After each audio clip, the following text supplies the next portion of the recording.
Life Adventure Philippines. Here in this channel, we create videos about travel, hiking, adventures, and everything in between. So in this specific video, I will be sharing with you our Scaffold Pike hike itinerary. Everything that we think you need to know about summiting the highest peak in England will be mentioned here, like how to get there, what to expect, what to bring, etc. So if you're interested, don't forget to click that subscribe button and hit that notification bell for more travel-related content. So let's start with a brief description. What is Scaffold Pike? Scaffold Pike is the highest mountain in England, located within the Lake District in Cumbria. If you're wondering how high is the highest, so Scaffold Pike is standing tall at an elevation of 978 meters above sea level. Now, if we're going to talk about difficulty, its difficulty depends on various factors like your level of fitness, how heavy your pack is, but it depends highly on the weather. It can get very windy up there. Yan, sobrang lakas ng hangin. Yat pa mo! Woo! Grabe oh! Foggy with zero visibility, sometimes damp and cold, slippery, and of course, the mountains of Lake District can also be covered in snow during the winter. So, konting trivia lang. If you've heard about the national three peaks here in the UK, so the three national peaks are Ben Nevis of Scotland, Snowdon of Wales, and Scaffold Pike of England. Scaffold Pike is considered as the smallest, but it is also said to be the most challenging. That is why you should never underestimate the mountains. Always be prepared and well planned, whatever the season and no matter how easy it seems to be. Now, let's talk about the distance. So how long will it actually take for you to reach the summit from the trailhead? Again, it is multifactorial, including the choice of route and your level of fitness. The direct and easiest route will be via Wasdale Trail, and according to Google, will take you around 3 hours for the ascent and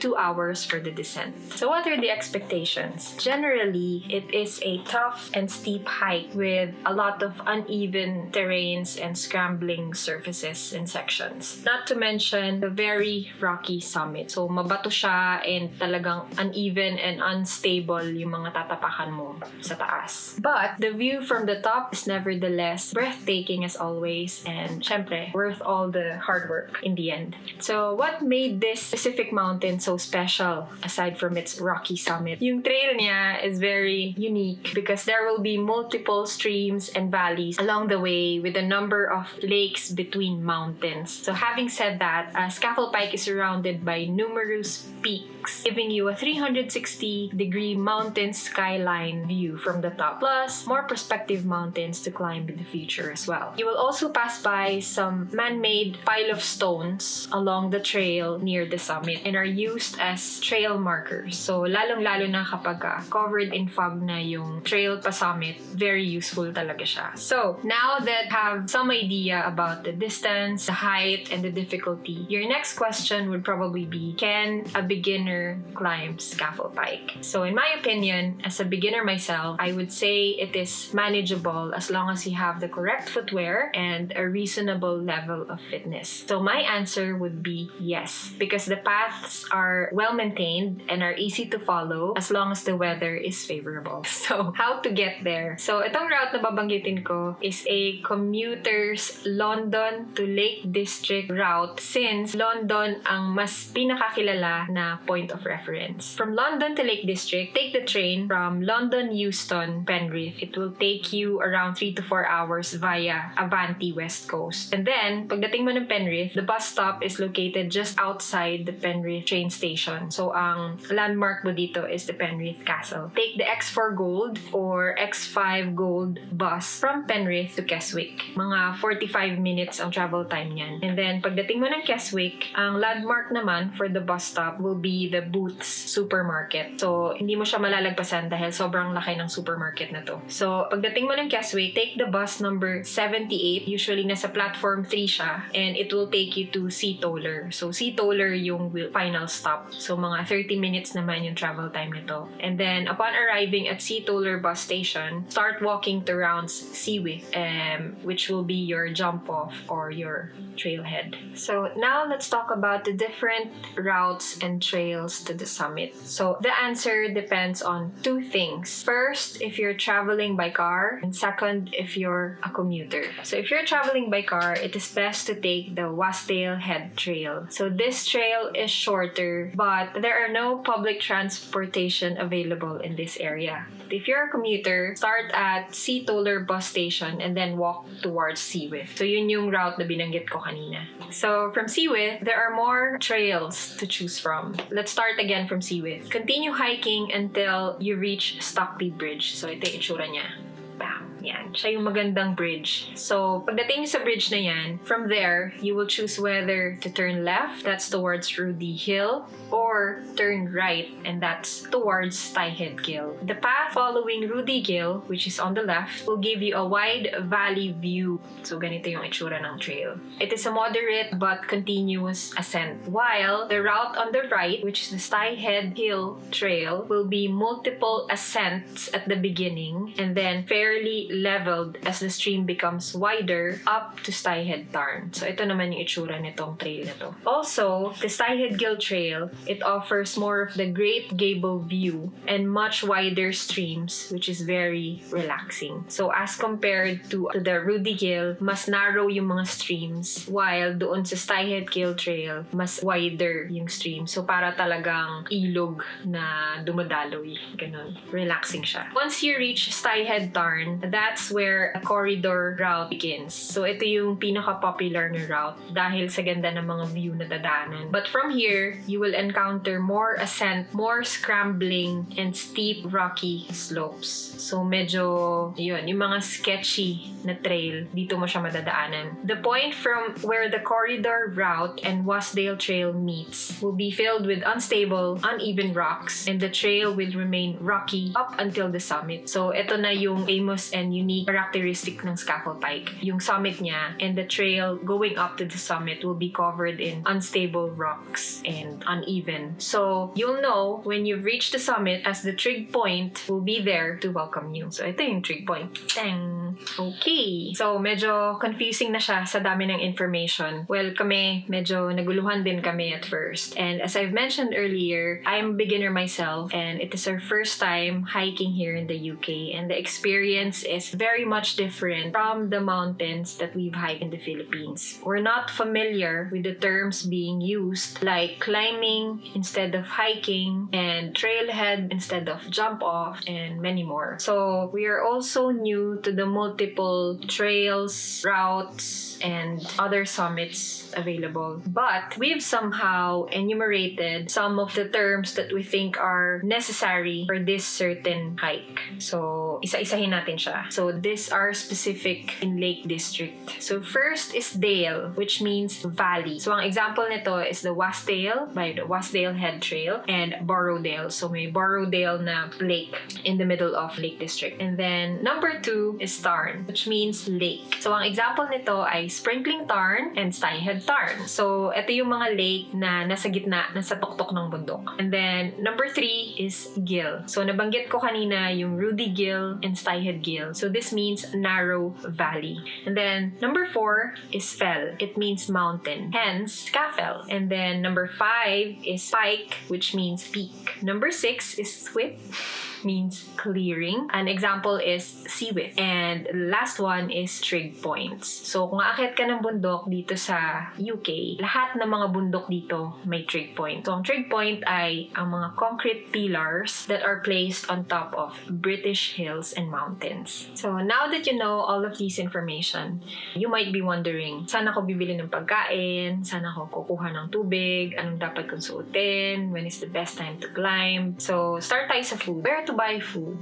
as I mentioned earlier, ang landmark mo sa Keswick is the Booth Supermarket. So before catching the bus going to Seatoller, pwede kayong bumili ng pagkain sa Booth Supermarket. And also, the supermarket is surrounded by restaurants and other food shops. Next question, what to bring? So since it is important na to pack light during hiking, kailangan talaga na necessities lang yung mga dadalhin mo. Number 1, of course, your trail food. Number 2, important medications like pain meds, and if you're asthmatic, kailangan dalhin mo yung puff mo. And then, number 3 is the water filter. Number 4 is torch, just in case na magsistay ka overnight and madilim na yung trail. And then number 5 is whistle, just in case of emergency. And then if you're wild camping, of course, it's important to bring a tent, your portable cooking equipment, a sleeping bag, and insect repellent, and of course, a map. So that brings me to the next question. Do I need a map? Yes, of course. So even though ang mga mountains dito sa UK have a very well-maintained trails and easy to follow, important pa rin na magdala ng map. We used a View Ranger app. So View Ranger is an app na you need to download a certain route, and then once the route has been downloaded, you can use it offline. So in short, gagana siya sa bundok. But even though you have this app, it is still necessary na magdala ka ng backup, which is a physical map, just in case something goes wrong, like mag-malfunction yung phone mo or whatever. So another important thing to remember in hiking is, of course, safety and emergency. So what we did, register to 999 prior to your hike, and always let someone know where you're going. Also, you can download the app What 3 Words so that rescuers can easily locate you in case you need to be rescued. Ito kasi sa UK, may mga rescue teams na binubuo ng mga volunteers in case of accidents. So, meron silang rescue operations. So, when is the best month to climb? So, as Filipinos, hindi tayo sanay sa cold weather. So, syempre, the best answer would be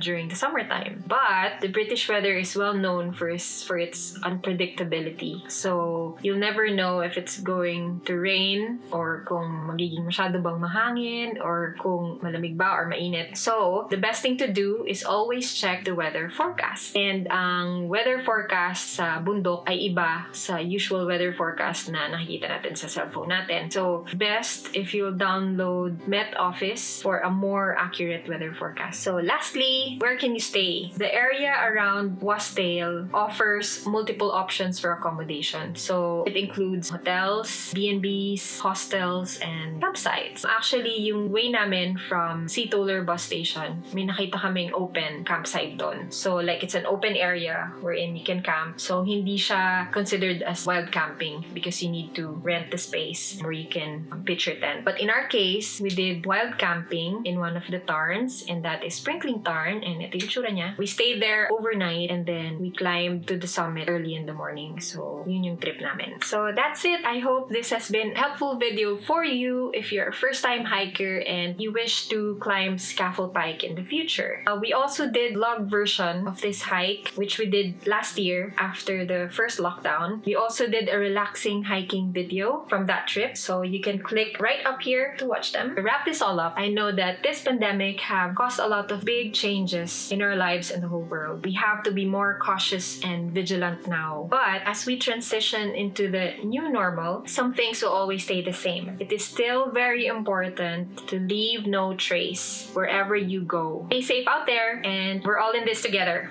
Let's do our part, not only in saving the environment, but this time also for mankind. So if you're interested in travel videos and travel-related contents like this one, don't forget to click the subscribe button. Follow us on Facebook, Life Adventure Philippines, and YouTube channel, Life Adventure Philippines. And always remember to travel wisely, travel responsibly, and always leave no trace. Bye-bye! Yeah!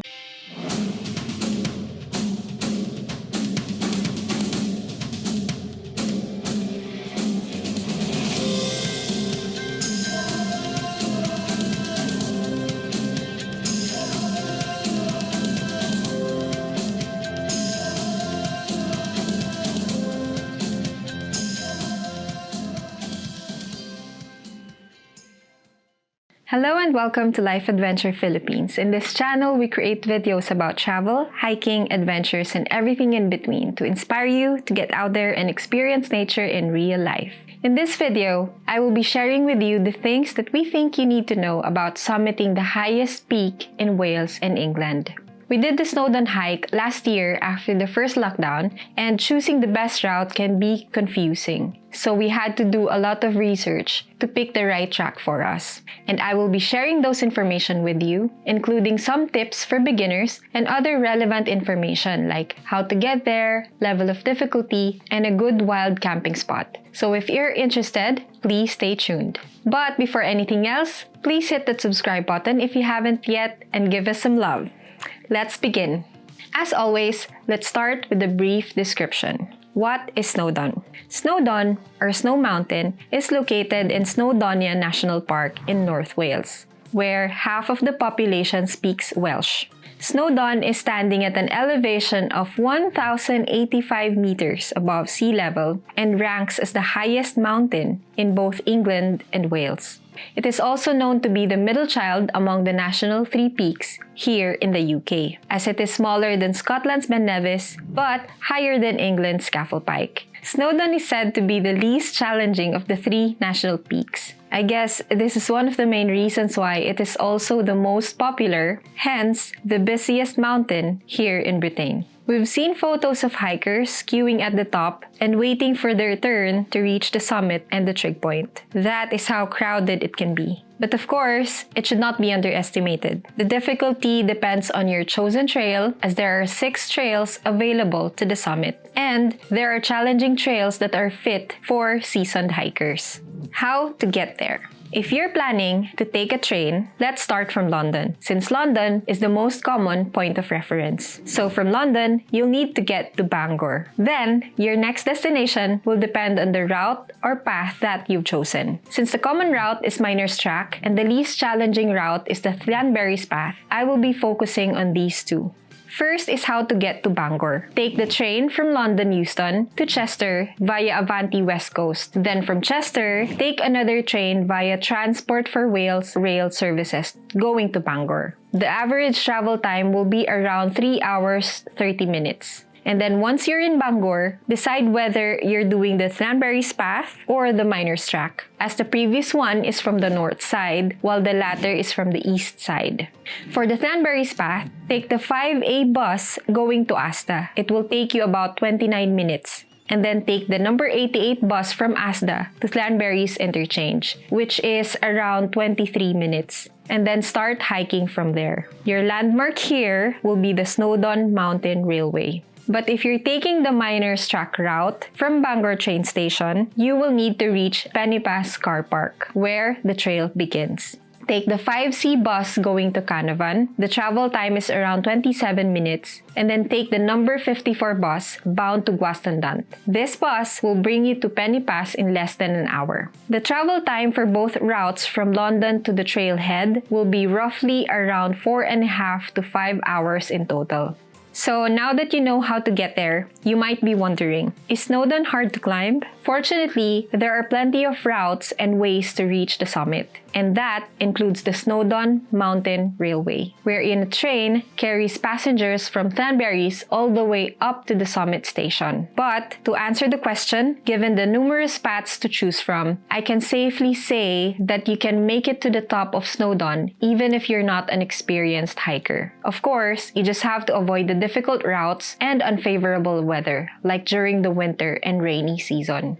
But when it comes to hiking in general, the difficulty is subjective and will vary depending on different factors like your level of fitness, the weather, the terrain, and the route that you've chosen. So just plan and prepare wisely. So what is so special about Snowdon? And why should you climb it? First, of course, is the view. From the top, on a clear day, you will be rewarded by a 360-degree view of more than a dozen of lakes and peaks.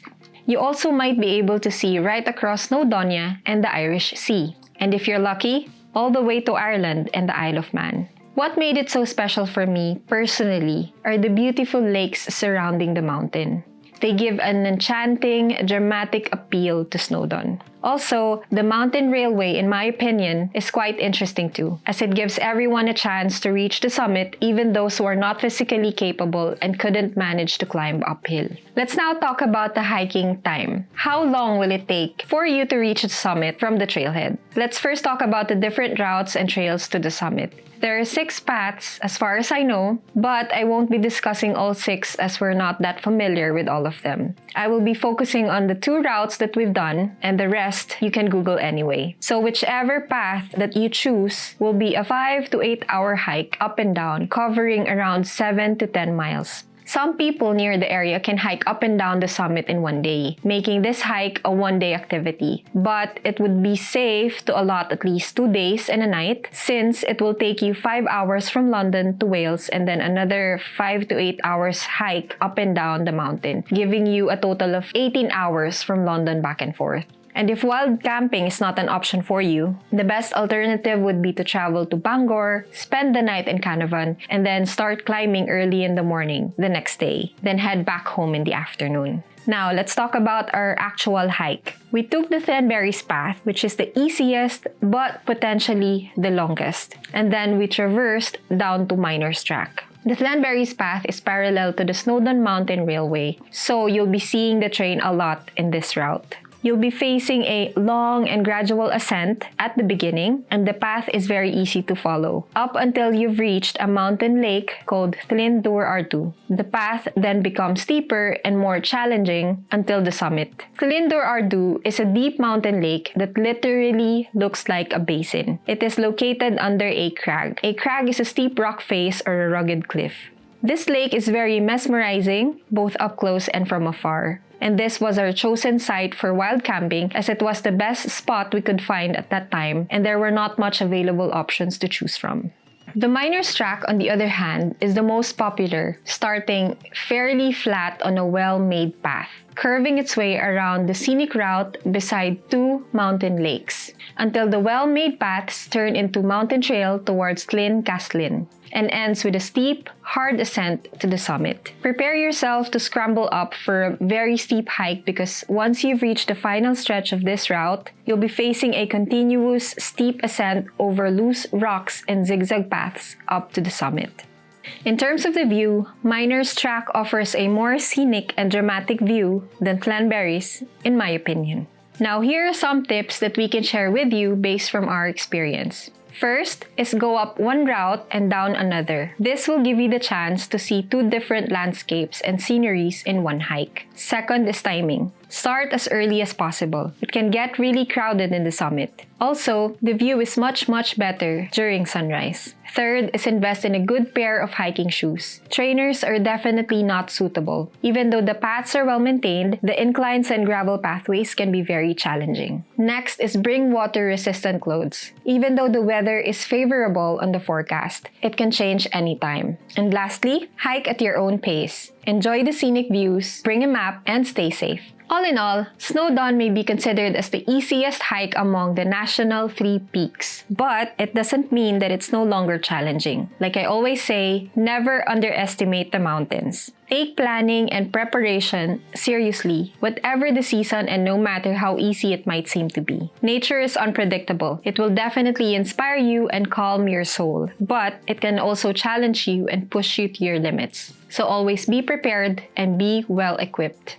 That's it! I hope this has been a helpful video for you if you're a first-time hiker and you wish to climb Snowdon in the future. I know that this pandemic have caused a lot of big changes in our lives and the whole world. We have to be more cautious and vigilant now. But as we transition into the new normal, some things will always stay the same. It is still very important to leave no trace. Take the precautionary measures seriously, wear your masks when needed, wash your hands, and keep your distance. We're all in this together, and let's do our part not only in saving the environment, but this time also for mankind. So if you're interested in travel videos and travel-related contents like this one, please do subscribe to our channel and hit that notification bell because we upload videos every week. And always remember to travel wisely, travel responsibly, and always leave no trace. Bye! Cut!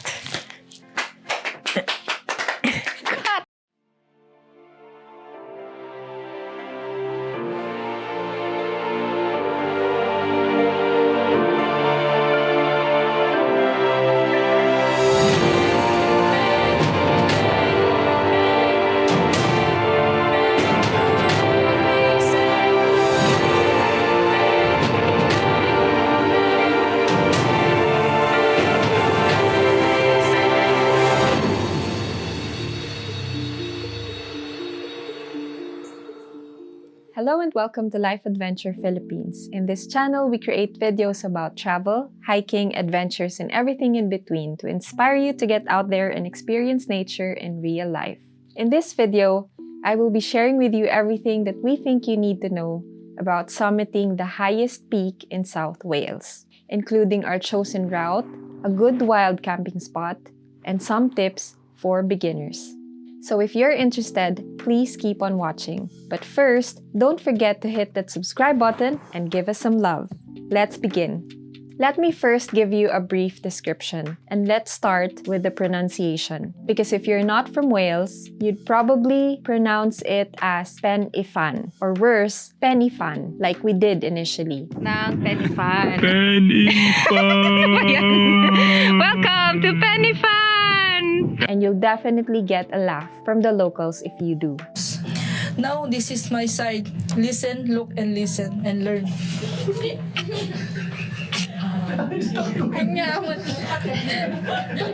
The correct way to pronounce this iconic Welsh mountain is actually Pen-y-fan, which means top of this place, or summit of the beacons in English, which is quite a fitting name for being the tallest point in this area. It has a twin summit known as Corn Du, pronounced as Corn D, which is the second highest point and is standing right next to Pen-y-fan. Both summits were used as burial grounds during the Bronze Age, hence the stone pile that you'll see at the summit. Pen-y-fan is the top choice in the Brecon Beacons and is one of the most popular hikes in Wales alone. It is standing at an elevation of 886 meters above sea level and has a flat top peak.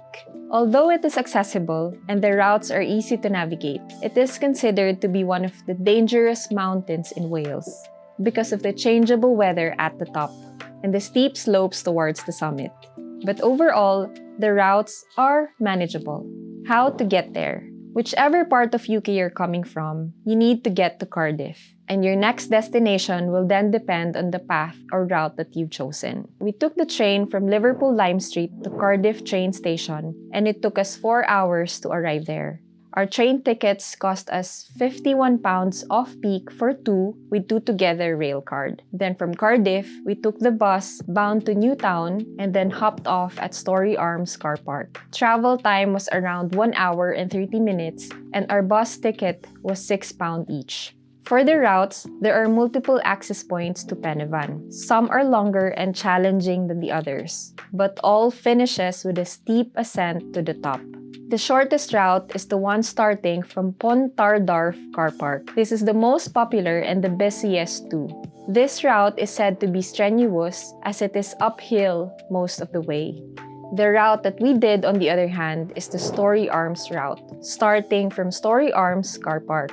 The climb from this route is manageable. In fact, families with young children can be seen climbing this route. From the car park, you will need to cross the road and head up to a man-made mountain path. This path goes upward immediately and then will descend once. You will pass through a cattle gate before crossing a stream called, I hope I'll pronounce this correctly, Blaine Tap Vower. From there, the path will reascend to the main ridge that will lead you to a steep hike up to Corn D, which is just right beside Pen-y-fan. So these two summits are separated by a short decline and gradual ascent in between them. Now going back to other route options, if you're up for a loop, you can check out and try the Pen-y-fan and Corn D circular hike. This route is a combination of the first two routes that I've mentioned previously. But if you're looking for a more challenging path, there is the Horseshoe Ridge route. This route is said to be the toughest and difficult to navigate in poor weather conditions. And it also includes the 4 main peaks found in the Brecon Beacons, namely Vanibig, Creeben, Pen-y-fan, and Corn D. Our chosen campsite is beside Llyn Cwm Fflwch. It is a deep mountain lake that is of glacial origin, located just underneath Pen-y-fan and Corn D, creating very steep slopes. Tucked beneath the highest peaks of the Brecon Beacons, this glacial lake definitely captures the eye. The descent to the lake is very steep and challenging. I remember straining and overusing my right knee during this hike, mainly because of this and lack of physical preparation, of course. So, if you want to skip this part, Penivan's summit is also an option for wild camping, taking weather into account. Some people have successfully pitched their tents there. Just make sure to check the wind forecast before planning to camp up there. For the hiking time, I will be mentioning the number of hours it took us from the trailhead up to the summit. But I will also be including our hiking time from the campsite to the summit and then campsite to the bus stop to somehow give you an idea of how many hours you will need in total if you're also planning to wild camp there. Keeping in mind that this is based on our personal pace and it can be different with other hikers, even yourself. It took us nearly 3 hours from the trailhead to the summit, with video and photo ops in between. Hiking time from the campsite to the summit was around 1 hour and 30 minutes, bearing in mind that the hike from the lake to the ridge going to the summit is a very steep climb. Then, the descent from our campsite all the way back to Story Arms bus stop took us around 2 hours. So all in all, 6 hours up including the campsite. So definitely lesser time if you will skip going down the lake. Let's now briefly talk about our actual hike and itinerary. Day 1, we traveled from Liverpool to Cardiff and we've joined together with a friend who traveled from London. Then from Cardiff train station, we walked to the city center and traveled to Story Arms by bus. From Story Arms, we started hiking up to Corndy and then traveled down to Flin Cumflook before sunset and spent the night there. Day 2 started really early for us at around 4:30 in the morning. We started hiking up to Penivan, reaching the summit of Corndy at around 6 o'clock in the morning, just before the sunrise. We were actually surprised to see crowds of people gathering at the top to watch both the sunrise and the sunset on top of Penivan. Apparently, it is a part of the Welsh tradition, especially by people living nearby, to rise early and catch the sunrise while having a cup of tea at the top. To be honest, that sunrise we've witnessed at the top of Corndy with the view of Penivan as the foreground was one of the best sunrise I've seen in my life. We then started hiking to Penivan, and after spending some time at the summit, as the sun rises further above the horizon, we headed back to the campsite to pack up our stuff and then hike back down to Story Arms. We were met with wild horses in the field and a group of cows chilling at the trail on our way down, which is definitely one for the books. Now here are some simple tips for beginners who are planning to hike Penivan.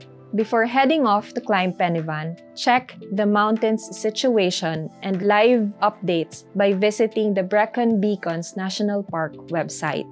Also, don't forget to check the weather and prepare your clothing properly. The Brecon Beacons can be covered in fog, winds, and can be dangerous in storms. And on hot days, it can be scorching hot, so you will need sun protection and lots of hydration. What might start on a sunny day could quickly turn into fog and rain as you get higher in any British mountain. So be prepared for when the weather gets bad. Next is to know the sunrise and sunset times so you won't miss them. Because I tell you, the view from Penivan offers the best sunset and sunrise views. Some of our photos can attest to that. Next is wear proper footwear with good grip and support. And bring bottles with filters for safe refilling in streams and rivers or lakes. Also, download and study the map before your hike so you will know your route very well. And lastly, there are toilet facilities both in the Story Arms and Pontardorf car parks, but none along the hiking trail. So make sure to release that excess baggage before heading up. And that's it. Hope this has been a helpful and inspiring video for you if you're planning to reach the summit of Penivan in the future. If you're interested in travel videos and travel-related contents like this one, don't forget to subscribe to this channel. And stay safe out there. Take the precautionary measures seriously. Wear your masks when needed, wash your hands, and keep your distance. Let's do our part not only in saving the environment, but this time also for mankind. And don't forget to travel wisely, travel responsibly, and leave no trace. Bye! Cut! Hello and welcome to Life Adventure Philippines. In this channel, we create videos about travel, adventures, and everything in between to inspire you to get out there and experience nature in real life. In this video, I will be sharing with you everything that we think you need to know about hiking and wild camping here in the UK. I will be including our personal process, how we plan, and some tips in general. So mga basic stuff that are related to hiking and wild camping. This video is made specifically for beginners as we are not experienced hikers ourselves. So I will be answering some questions that are commonly asked by beginners and yung mga first-time hikers na wala pang idea about hiking and wild camping but would love to try it. So before anything else, let's start with the most important question related to this topic. Is wild camping legal here in the UK? The answer is no. Pero huwag kang ma-disappoint because in other places like Scotland, they are allowing wild camping. Also here in England, I think Dartmoor, they're also allowing. But in most places here in the UK, yung mga land areas kasi are privately owned. So you need to ask permission. But sa taas naman ng bundok, wala naman kasing tao dun. So wala kang mapagpapaalaman. Our advice would be camp high and camp unnoticed. So hindi naman to like illegal na tipong makukulong ka. Kasi yung mga rangers, they know about wild campers and they're not against it. They are allowing wild campers actually kasi they know that wild campers have parang mountain ethics kumbaga. So they are responsible campers. So yun yung pinaka-important advice. Talagang leave no trace and camp responsibly. Kasi may mga campers na nag-iiwan ng kalat and sometimes iniiwan nila yung mga tents nila which is unacceptable, diba? So as long as you're not causing harm to the environment and to the mountains, then I think it's alright na mag-wild camp. So let's proceed to the topic. So this topic will be divided into two categories. So the first one is planning and then the second one is yung mga tips namin related to hiking and wild camping. So first is planning and research. So i-discuss ko kung paano kami nagpa-plan from maghanap ng mountain, ng prospective mountain, until paanong makarating doon sa specific mountain na yun. So paano kami naghahanap ng mountain? First is, syempre, Google search. And then second, yung mga friends posts and recommendations, and then the last one would be Facebook groups. So very helpful yung mga Facebook groups kasi doon ka na-expose sa mga iba't ibang mountains dito sa UK. So yung mga mountains na hindi natin kilala, sa Facebook group makikita natin sila. So yun, Facebook groups are very helpful. So kung meron ka ng prospective mountain, what's your next step? Syempre, kailangan mo alamin kung paano makarating doon sa specific mountain na yun. So how do we search for the directions and how to get there? So number one, Google Maps. Kasi dito sa UK, widely used ang Google Maps kahit saan ka magpunta. And then, yung Google Maps, sasabihin niya din kasi sa'yo kung ilang hours, kung ilang miles, and then kung ano yung best transportation na gagamitin to get there. And then, second is Facebook groups pa din. Kasi usually, yung mga people na nag-share ng mga mountains na hinahike nila, usually nag-i-include na din kasi sila ng mga simple how to get there sa description. And then, the next step would be, kung alam mo na kung paano makarating dun sa specific location, ang next na aalamin mo naman, study the mountain naman. So, kailangan mong malaman yung mga available routes and which route is appropriate to you, to your level of fitness. So, ano naman yung best app to search for the appropriate route? That will be View Ranger app. For us, yun yung best app kasi magagamit mo siya kahit offline. So, in short, magagamit mo siya sa bundok kahit walang wifi, kahit walang data. And, of course, specific yung mga routes for the mountains kasi nakalagay din doon yung elevation. So, hindi lang siya basta yung layo, hindi lang din siya basta yung simple navigation, but mabibigyan ka rin ng idea kung saang part yung tataas, bababa, and gaano siya kataas. So, parang mape-prepare ka din kapag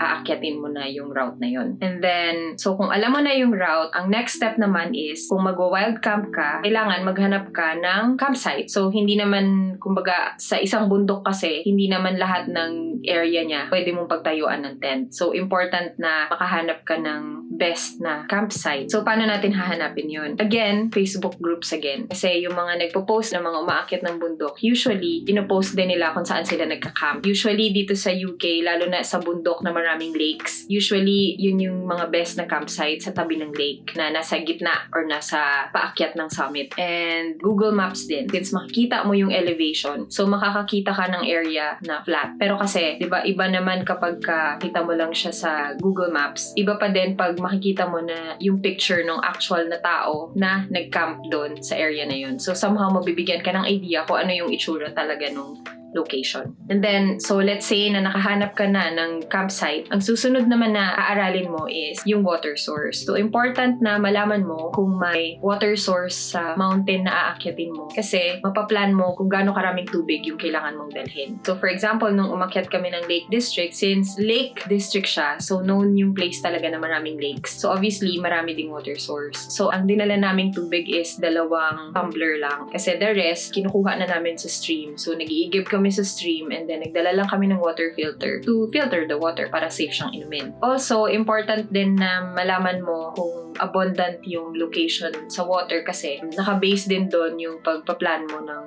food or ng meal kasi may mga food na mga dry food na kailangan ng water para lutuin, para makain. Okay, next. So, let's go to food and meal planning. So, ano yung mga kailangan i-consider? Syempre, number 1, kailangan lightweight. Kailangan madali lang lutuin, madaling initin, and kailangan i-consider mo din yun nga yung water source dahil may mga food, mga dry food na kailangan ng water para maluto and para makain. And then, learn from vlogs again. So, yung mga vlogs ng ibang tao na umaakit ng bundok kasi malalaman mo din kung ano yung best like mga brand or mga type of food na madaling dalhin and madaling kainin kapag magka-camp ka na. And then, so let's say na meron ka ng prospective mountain, alam mo na kung paano makarating doon, alam mo na yung mga route, and then nakapag-plan ka na rin kung anong kakainin mo and study mo na din yung bundok. Ang next naman is what to bring. So, itong what to bring na to, it's very general kasi sa lahat naman ng bundok applicable to. So, number 1, syempre, ang important is hiking shoes. So, kailangan mag-invest ka talaga sa good hiking shoes kasi yung mga trails na dadaanan mo, hindi biro. So, important na yung hiking shoes is lalo na kung beginner ka, makapal yung sole niya kasi may mga trail na mabato. So, kapag manipis yung sole ng shoes mo, sasakit yung paa mo kagad. Mabilis kang mapapagod. And then number 2, important din na yung type of rubber niya is non-slippery. So, may mga routes din kasi na may streams. So, mababasa and madulas talaga. So, kung maganda yung type of hiking shoes mo, hindi ka mabilis na madudulas. And then, next, yung marami siyang spike. So, let's say, for example, ang dadaanan mo is muddy or kunyari naman dry pero malupa, mabuhangin. It will keep you then from sliding. And then, another one is, yung katulad ko, ang binili ko kasing hiking shoes, high cut. Kasi nung ni-research ko siya, although mainit and mabigat ang high cut, ang advantage kasi niya is, pag pagod ka na, it will provide support for your ankles. So, very typical ang sprain ang ankle, lalo na pagpagod ka na, matapakan kang bato, na mabilis kang matapilok. So, yung high cut na shoes, yun nga, it will provide support. So, hindi ka mabilis ma-injure. So, yun. For me, yun yung pinaka-important, yung hiking shoes talaga. And then, the rest, depende na yan sa needs mo. So, let's go to camping gears. So, syempre, ang most important pag mag-wild camp ka, syempre, kailangan may shelter ka. Kailangan meron kang tent. May mga tent na mabibili naman na mid-range lang yung price. Kumbaga, don't go for the cheapest kasi syempre, yung quality nun, hindi mo mapagkakatiwalaan. Eh, syempre, kung nasa bundok ka, very unpredictable ang weather. So, pwedeng humangin ng malakas, pwede ring umulan ng malakas. So, kailangan mo kahit papaano ng quality, na good quality na tent. Pero at the same time, since you're only a beginner, hindi mo din naman kailangan ng tent na for expert. Kasi may mga tent naman din na sobrang mahal, lalo na kapag ka-branded sila. So, I think it's best to go for yung mga mid-range lang na tent. So, search na lang din yung mga tents na may magagandang reviews. So, for us, subok na namin yung tent namin, which is the Van Gogh Nevis 200. It's good for 2 people. Magaan lang siya and maliit. So, yun yung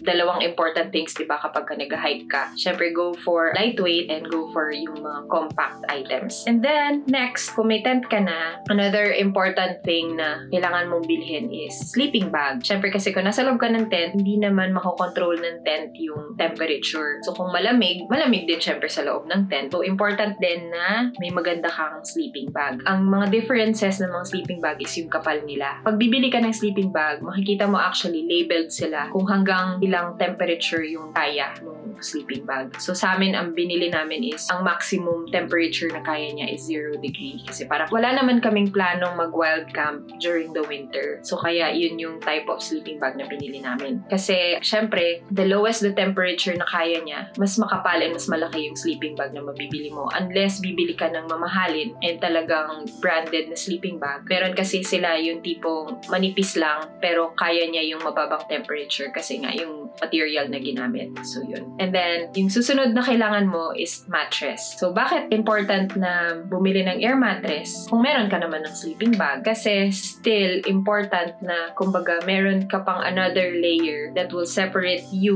and your sleeping bag from the ground. Kasi kung mag-wild camp ka, syempre, magtatayo ka ng tent sa lupa. And yung lupa na yun, yung lupa ng mountain, sometimes parang moist yun. And sobrang lamig nun, lalo na sa gabi. So, kung nakadikit ka or yung sleeping bag mo sa ground, talagang manunuot yung lamig niya. So, important na may another layer, which is the air mattress. Maraming klase ng air mattress. May air mattress na self-inflating, may air mattress na kailangan mong hipan para mag-inflate, and then may air mattress din na may pump na kasama. Yung binili namin, may pump siya na kasama, tas kailangan mo lang siyang i-pump manually. Pero yung pump na yun, nakadikit siya sa air mattress. Binili namin yun kasi syempre ayaw namin ng separate pa na pump kasi nga parang syempre another separate item kailangan mo pandalhin and then mag-occupy siya ng space. And isa pa sa mga natutunan namin, yung mga air mattress na kailangan mong hipan, hindi sila ganun kahirap hipan. So, kasi meron kaming friend na ang dala niya is hinihipan na air mattress. Mabilis lang siya actually mag-inflate. Kasi kung ang worry mo na baka syempre akit ka ng bundok, pagod ka na, tapos pagdating mo sa taas, maghihipan ka pa ng air mattress. It's fine. Kasi parang made sila for that. Next one is kung magwa-wild camp ka na hindi pa summer or medyo malamig pa yung temperature, best na din na magdala ka ng thermal sheet or insulator. So, yun yung parang silver na sheet. Kasi yung mga thermal sheets, parang ipe-prevent nila yung lamig ng ground na matransfer doon sa air mattress mo and then doon sa actual sleeping bag mo. So, it will help din na, yun nga, ma-prevent yung pag-transfer ng cold. Cold? Okay, so, for me, yun yung mga important na meron ka. So, let's talk about cooking equipment. So, syempre, kung mag-wild camp ka, mag-stay ka doon, most probably overnight, so, kailangan mo ng kain. The best thing to do talaga is magdala ng mga dry food and then iinitin mo na lang siya sa bundok. So, yung mga cooking equipment na to includes a stove, gas or butane, and then a set of fans. So, meron lang kami nung shallow na pan, and then meron din kami nung deep para sa mga soup and stuff na kailangan ng water. And then, kailangan din ng lighter. Depende yun sa stove na nabili mo. Kasi may mga stove na parang meron na siyang igniter, pero may stove naman na kailangan talaga ng lighter. And then, kailangan mo rin ng water filter. Yun ay kung sensitive yung tiyan mo sa water. Siyempre, yung mga water naman na galing sa bundok, kumbaga safe to drink naman sila. Pero just in case, just to make sure na drinkable talaga sila, best to buy a water filter. So, itong mga next items na babanggitin ko are optional because they are based from my experience. So, depende na lang yon kung ano yung mga personal needs ninyo. So, first would be medicines. Pero hindi mo naman kailangan magdala ng sangkatutak ng mga gamot. So, for me, since asthmatic ako, I always make sure na dala ko lagi yung puff ko. And then next would be pain relief. So, lagi kami may dala na kahit paracetamol kasi hindi naman advisable na mag-hike ka when you're in pain. Especially, for example, headache, ganyan. In my case, since mabilis akong lapitan ng mga insekto and madalas akong kagatin, I always bring insect repellent. So, natry ko nang magdala ng insect repellent na spray type. Natry ko na rin yung lotion. And recently, binigyan ako ng kasama naming mag-hike before ng bracelet siya na may citronella scent. So, for me, so far, yun yung best kasi hindi siya mabigat and hindi siya bulky. Okay, so doon na tayo sa next step. So, the next step would be to study the weather. So, kailangan alam mo yung weather forecast. Malaking tulong ng weather forecast sa planning kasi number one, syempre, alam mo kung ano yung mga kailangan mong dalhin na type clothing. So, if it will rain, or kung malamig ba, or kung magiging masyado bang mahangin on the day of your hike. And then, also, important din na malaman yung weather kasi syempre, kung sa tingin mo ba, kakayanin mong mag-hike on that specific type of weather. So, at least may chance ka to change your plans and then to pick another mountain na lang. And best app naman for us to check the weather sa mountain is the Met Office. Kasi syempre, iba pa din yung weather sa taas ng bundok as compared to yung weather forecast na pinapakita sa mga cellphone natin na weather lang siya sa baba ng bundok. So, yung next na kailangan mong aralin is the transportation. So, magkakaiba lang yan if you have a car and if you're a commuter like us. Kasi kung may sasakyan ka, then ang kailangan mo lang malaman is kung gaano kalayo yung area from your place and also kung yung actual directions na mapaprovide naman ng Google Maps. And then kung commuter ka naman, also Google Maps will be helpful for you kasi ibibigay niya yung best route na kailangan mong i-take. Like for example, kung kailangan mong mag-take ng train, ng bus, maglakad, etc. Kung commuter ka, it's always best to know about yung time ng travel ng mga train and ng bus. So kung anong service din, kung anong type of train yung sasakyan mo, anong type of bus, ganyan. So, sa experience namin, marami na kaming na-experience na naiiwan kami ng train or naghihintay kami ng matagal kasi hindi namin napag-aralan ng mabuti kung ano yung timetable ng mga bus services. And also, na-try na rin namin maglakad kasi zero talaga. Wala kami talaga masasakyan at all. So, yun na yung everything about planning. Ang next na topic naman natin is yung mga tips namin. So, these tips and advice naman namin. Disclaimer lang, so hindi kailangan na itong mga tips namin and advice ay sundin nyo. Kasi syempre, based pa rin to sa personal experience namin. So, depende na lang to sa mga needs din ninyo. Ano ba yung mga commonly asked questions ng mga beginners? So, let's say, nandun ka na sa pinaka-prospective campsite mo. So, ang magiging tanong kasi sa utak mo is, saan ako magtatayo ng tent mismo? So, ano yung pinakamagandang location? For us, sa tingin namin, pinakamagandang location is number one, syempre dapat flat yung surface kasi na-try na rin naming magtayo ng tent na paslan. Ang hirap kasi talagang habang natutulog ka, magsaslide ka pababa. So best pa rin na flat and even yung surface. Na-try na rin naming magtayo ng tent na medyo mabato. So mahirap din siya kasi mararamdaman mo talaga yung bato habang natutulog ka kahit na may air mattress ka. And then next, maliban sa flat surface and even, important din to consider yung wind. So pinakamaganda na spot, yung protected ka from strong winds. Kaya hindi namin masyadong pinipili ang summit. Although maganda sana kasi maganda yung view, pero kapalit naman nun, sobrang lakas ng hangin. So, hindi ka rin makakatulog. Mas-stress ka talaga sa gabi kasi feeling mo liliparin yung tent mo kasama ka. And kung hindi, syempre hindi ka naman talaga liliparin. Sa sobrang lakas ng hangin, maingay yung tent. So, hindi ka talaga makakatulog ng mabuti. Paano makakapili ng spot na supported from strong winds? So, yung mga napili na namin before na hindi masyadong malakas yung hangin, nasa gitna, kumbaga napapalibutan kami ng mga bush, and then may experience naman kami before na may malaking bato na nakaharang tapos dun sa kabilang side nang gagaling yung hangin. So yun, na-protect kami ng bato. Tapos, next naman na ideal na camping spot is near a water source. Pero make sure na hindi wet yung surface. So, bakit near a water source? Kasi syempre, pag nakapag-camp ka na, that's the best time na din syempre na magluto, and then yun na din yung best time na mag-igib ng tubig para sa hike mo kinabukasan. Next tip and advice would be, don't stress yourself too much with the things that you need to bring and what you don't need to bring. Just pack whatever you think you need, and then eventually, kapag ka nag-hike ka ulit and nag-wild camp ka ulit, malalaman mo talaga kung ano yung mga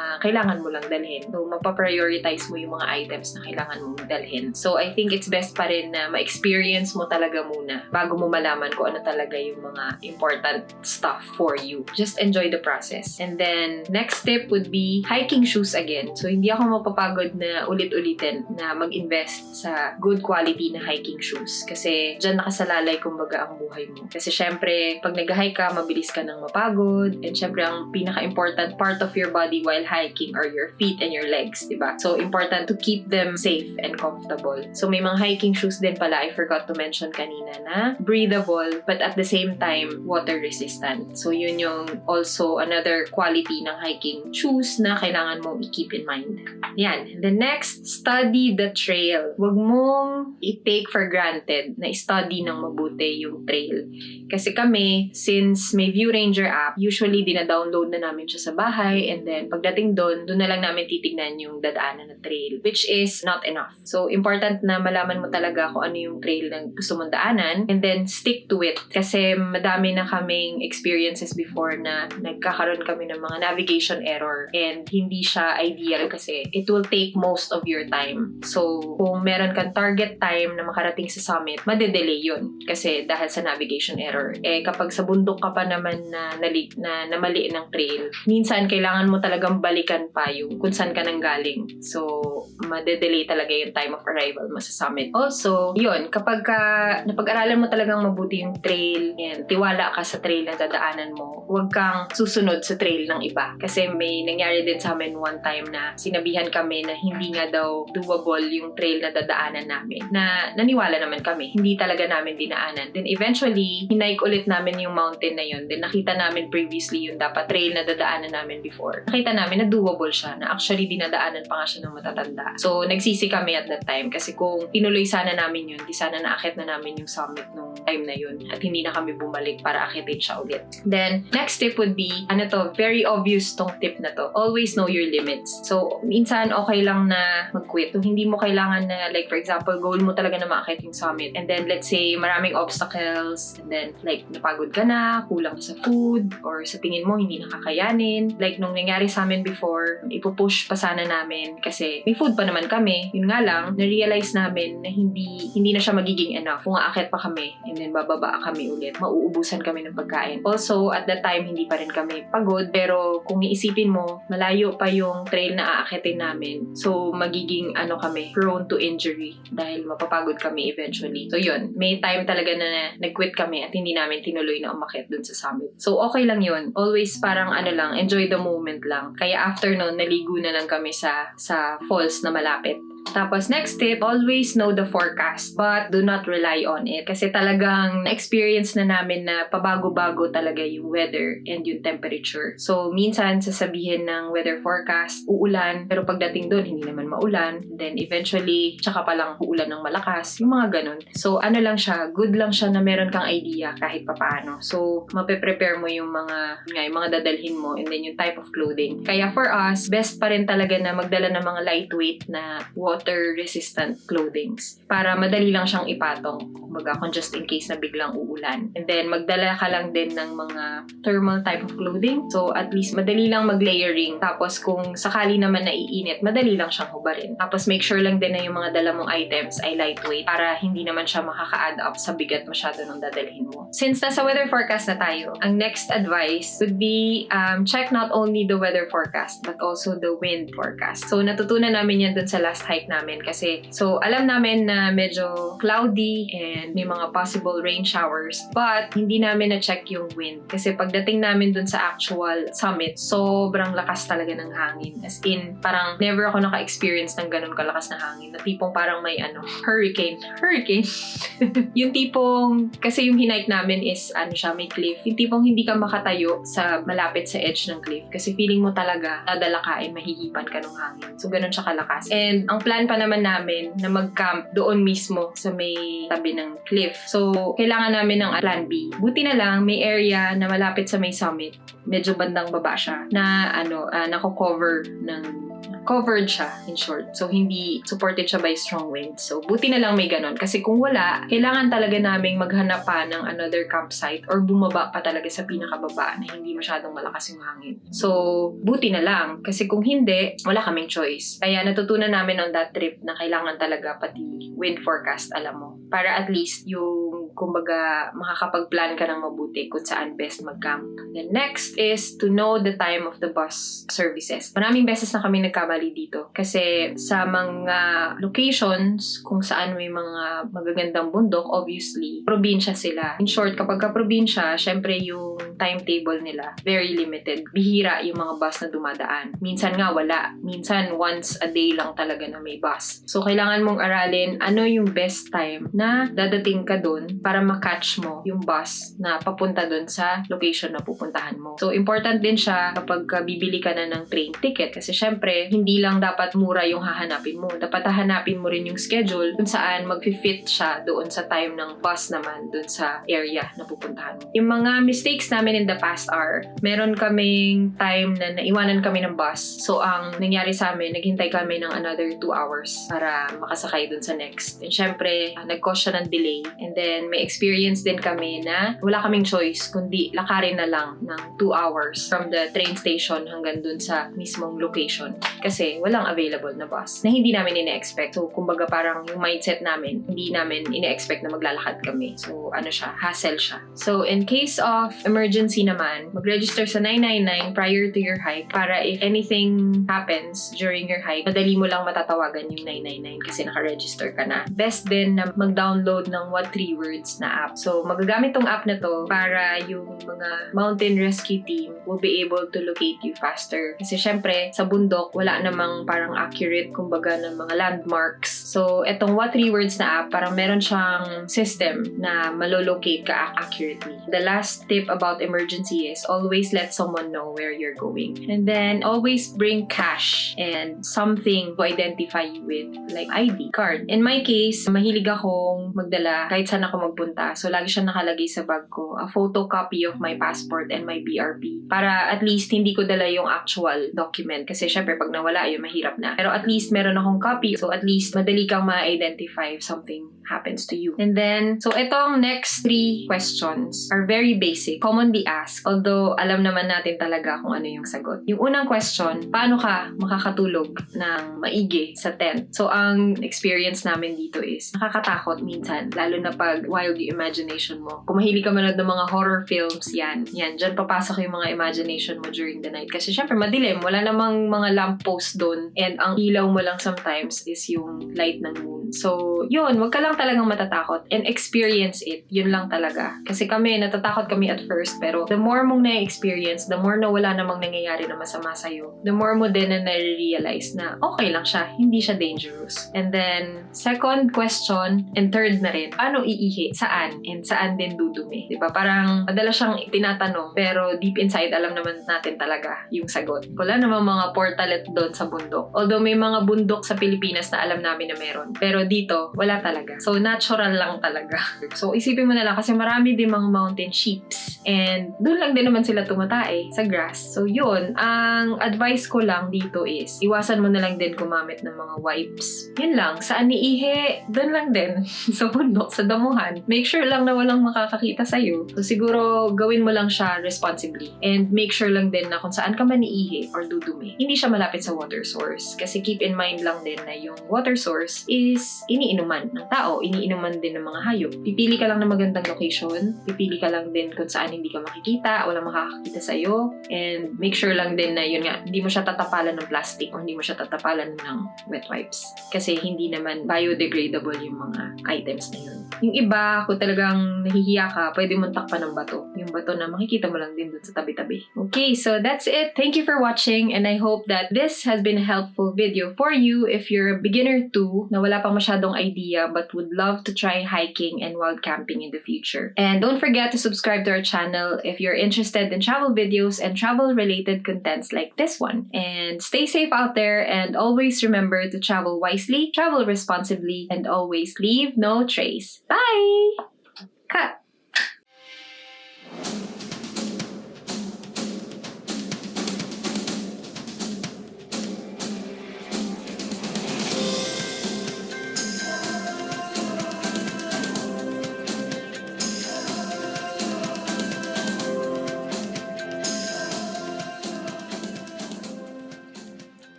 Hello and welcome to Life Adventure Philippines. In this channel, we create videos about travel, adventures, and everything in between to inspire you to get out there and experience nature in real life. In this video, I will be sharing with you our essential pieces of equipment when hiking and wild camping, which are budget-friendly and suitable for beginners like us. So if you're struggling and not exactly sure what you need to bring for your camping trip, we are hoping to help. To start off, let me give you a gentle reminder that to start traveling and getting out there is more important than spending time overthinking about the equipment that you will need. So, for example, if you're struggling to get the right bag for you, start with whatever you have. Go for a day hike or a trip which will not require a heavier pack, and then take it from there. You'll eventually figure out what you actually need. Remember that through experience, you will generally know what will best suit your needs. So prioritize your goal, which is to go for that adventure. Let's now get into the details. When assembling and organizing your pack, you have to keep in mind that when hiking, it is necessary to keep your pack as light as possible, but at the same time, carrying everything that you need to survive and maintain a level of comfort on a certain adventure. Remember that your own weight will be heavy enough after walking for hours, and carrying extra weight will be very dreadful. So the biggest and most common mistake that we do is overpacking with our just-in-case mentality, and then we end up compromising the weight. This may be easy to carry at first, but when you start to get tired, every ounce of weight will count, and it will be very frustrating. Right, so let's start from the most important piece, the backpack. Our backpacks may not be the best in the market, but it does the job. Mine is made out of polyester, which is heavier and feels more rigid, but it is cheaper, while his is from nylon ripstop fabric. Both are 40 liters capacity and not completely waterproof, but comes with a rain cover. They have chest and hip straps to help evenly distribute the weight of the bag, and a mesh back to allow air to flow freely between your back and the bag. There's also a compartment at the bottom, which is very neat, as you do not need to bring out all your stuff just to get into the bottom. And it can be separated by a zipper as well, so you can put your dirty clothes without mixing them with the clean ones. There are multiple pockets and compartments with zippers, which for me is good to segregate small items, making them easier to find. And finally, there's also a compartment for a hydration pack or a bladder. Some manufacturers includes a women's fit version of a certain bag design, where they consider a smaller frame and the natural curve of the female body. All in all, picking the right backpack for you can be very tricky. But to make it simple, just pick the right size, find the right fit, and keep both comfort and quality equally in mind. Also, remember that quality doesn't always mean expensive. Just be sure to inspect the material well. Try the actual bag in the store loaded with stuff so you'll know how it feels on your back while it's filled and heavy. Then inspect the stitches, the zippers, and the straps, making sure they don't jam easily. And if you're happy with its performance, then that's it. That's the right bag for you. You can also wait and look out for deals and sales to make sure that you're not just paying for the name or the brand, rather the quality. Okay, so next item would be your shelter, which is your tent and everything that goes inside it, including your sleeping bag and air mattress. Let's first talk about the tent. Important things to consider when buying a tent is, number one, the capacity. Next is the type, if it's a standalone tent, the material, the weight, the vents, and the access points or the doors, like if you prefer a two-way access. Ours is a two-man tunnel tent. It is compact and it weighs 1.8 kilograms. It is double-walled, which means it has an inner lining, and then the poles are made out of alloy. We have tested this tent in wind and rain on 3 seasons, and it didn't disappoint. Our tent is a semi-non-freestanding tent, meaning the tent needs to be attached on a soft ground or it will collapse. The advantage of this type of tent is the weight and the size, because it is lighter and more compact, because you will carry around just one pole. But obviously, you can't just pick it up and move it around once it's been pitched. And you cannot pitch it on a solid surface, unlike a freestanding tent. We've tried pitching this tent on a rock surface in a cave, and we had to anchor the guy lines to the ground using heavy rocks. It was a struggle, but we've managed to find a way. Freestanding tents are sturdier, straightforward, mostly has more space, but are heavier and bulkier. So it just depends on your priority and preference. We chose to get the mid-range one so as not to compromise the quality in case things get rough in the mountains, but at the same time, not getting the expensive ones just yet to allow for an upgrade later on.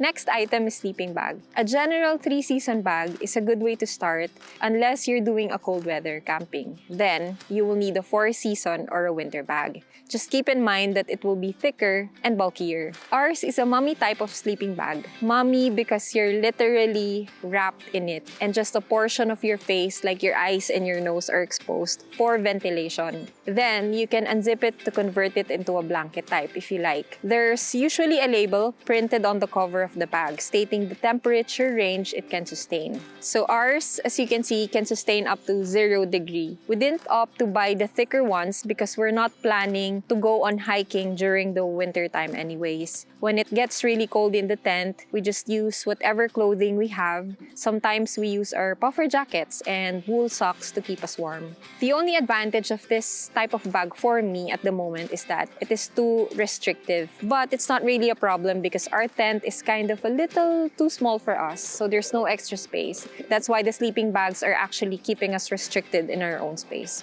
Now, for the air mattress, it is an important piece of item for us because it doesn't just provide comfort and cushion, but also warmth. Because the space that the air provides separates us from the ground, allowing us to keep our own body temperature.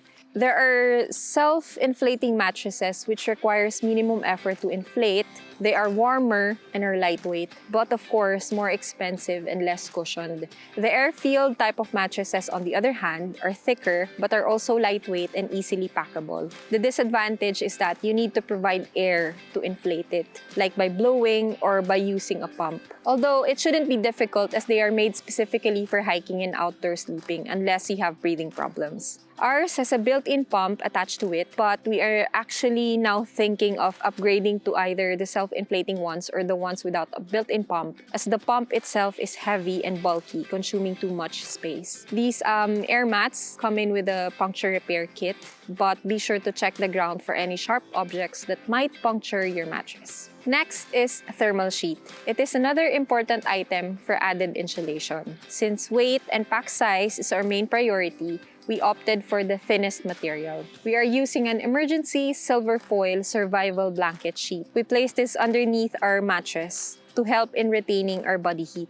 You can also use this type of sheet as a blanket, and you can use it for emergency, specifically hypothermia. So this type can help save your life. But if you're looking for something thicker, you can search for thermal fleece blankets online, or if you want the padded ones for added cushion and benefits, the most common type are the insulated reflective foam mattresses. But then again, these are bulkier and will require more space.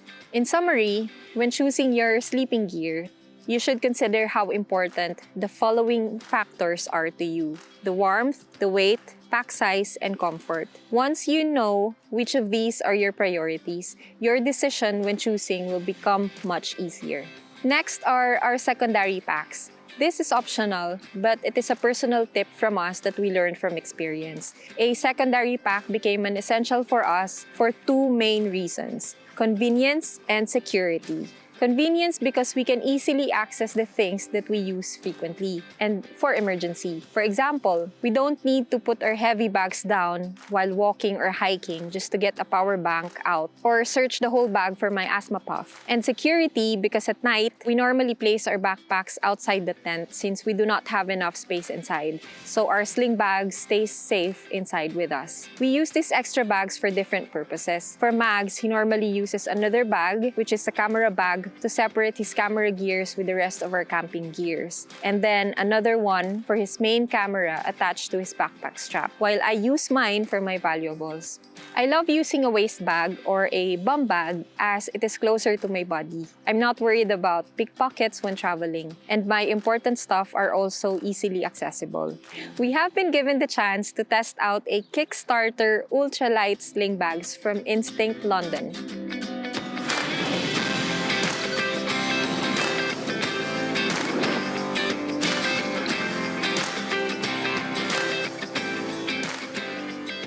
The bags that they sent us are an outdoor version of their classic design with a rugged, waterproof, and tear-resistant material, suitable for hiking. The Tech and Trek sling bag may appear small but has loads of compartments where you can easily separate small items that tends to get lost easily in your bag. They have a neon inner lining as well, so you can easily detect even the smallest thing inside. It is well cushioned to protect your gadgets with a security compartment at the back for your valuables. But the best part for me would be the magnetic buckle that works like magic. It acts as a quick release that is self-securing and it feels robust and heavy-duty. The sacoche-like design, on the other hand, is compact and best for important stuff like bank cards, cell phone, passports, keys, essential medications like my inhaler. And I can easily place it inside my bag at the same time if I don't like to carry it. They are both very light and versatile as you can easily release and loosen as well as tighten their straps to fit your body shape with this easy to adjust pull tabs. You can also wear the bags in different ways such as a sling bag or a waist bag. I sometimes love using mine as a sling bag and either place it in front of my body or behind me as I usually carry my camera with me as well. By the way, these bags are prototypes, so the zipper pull will end on the left instead of the right for their final design. The link of their Kickstarter campaign will be in the description box if you'd like to check them out. They also have a minimalistic design for city travel. So thank you Instinct London for sending these bags over for us to try. So after talking about shelter and bags, let's now go through the cooking equipment. You will need the stove, gas, pot and pans, collapsible cups, lighter if needed, cutleries, and then a sponge, towel, and soap for washing. We normally use butane gas for cooking, but we recently tried the gas fuel. The pros and cons of using a gas fuel are, it is lightweight and compact, but are not suitable for windy locations and not for longer days hike. Butanes lasts longer and are more powerful, but bulkier and heavier. Now for the food, our main food tip would be, eat your fresh food on the first day. The succeeding days, eat the dry, ready-to-eat meals. The ones which needs just boiling water to prepare. This is to save space and prevent spoilage, and because fresh food won't last in your pack. We love bringing a home-cooked meal for the first day and then eat the dry ones on the following days.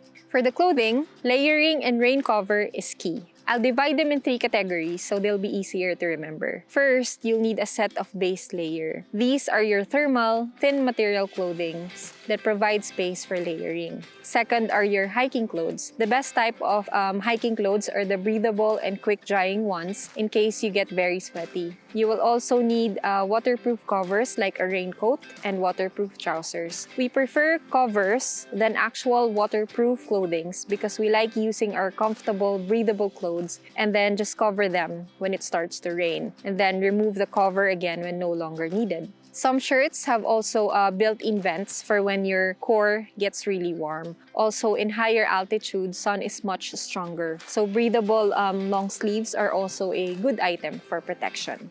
Lastly are your camping clothes. These should be warm and comfortable. These are the clothes that you'll use at night but can be converted to hiking clothes when it gets really cold in the trail as well. We bring clothes that can be used in multiple ways. I normally use a 3-in-1 jacket that has a detachable inner fleece and a water-resistant outer shell that you can both use separately or together. It also has a pack-away hood that you can roll up into the collar pocket. My base layer is sometimes a t-shirt on a warm weather or these breathable long sleeves on a cold weather that keeps me warm. I always have a shirt underneath that absorbs the sweat, so in case I need to change, I will only change the shirt inside and still be able to use the rest. I cover myself with my fleece jacket or a puffer jacket at night, and then in the trail, I use the outer shell when it rains or use both fleece and raincoat when it's both cold and raining at the same time. I pack all my extra clothes in this travel pouch. It organizes them and keep them compact, and the best part is that it also serves as my pillow at night. Another important multifunctional item is a headgear and a cap that you can use as a protection from multiple elements like the sun, cold wind,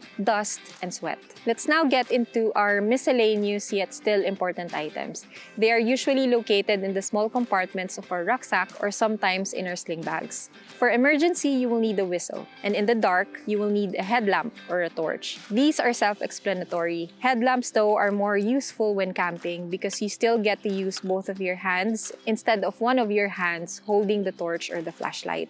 Then, for personal use, don't forget your toothbrush, toothpaste, an absorbent towel, sunscreen, insect repellent, power banks, cash, ID, or anything that can identify you with, your house keys, and during the cold weather, you will need a beanie and a pair of gloves. And on the side of the bag, we have our water bottles, tripod, monopod, and walking pole. Water filter is also a necessity to allow you to drink water from the mountain lakes and springs. You can choose between an actual filter and water purification tablets. We are using the Sawyer Mini filter that comes with the water pouch. Very compact and easy to use. You can also check out the Gravity Filter system. They are well known nowadays. You might want to try that out.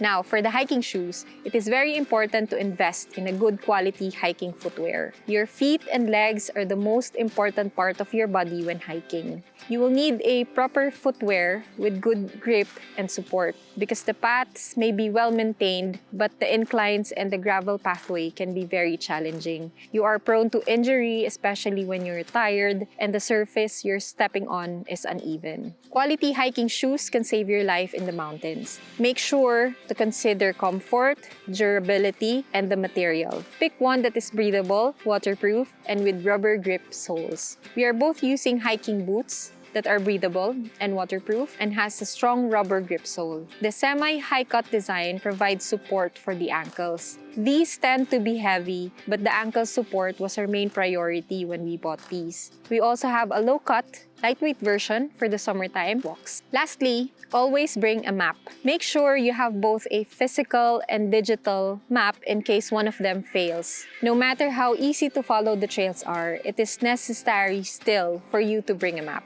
Anything can happen in the trail. It is best to be prepared and be well equipped. And make sure you've learned how to use them prior to your hike. There are so many things to say with regard to camping and hiking gear. I will be talking all day discussing about each item in detail. So we will probably be making separate videos for each essential gear respectively. So to summarize this video all up, your tent, sleeping bag, mattresses, and your backpack will be the 4 most heavy pieces of equipment that you will carry. So make sure to make it a priority to study and research about them to find out which is best suited for you.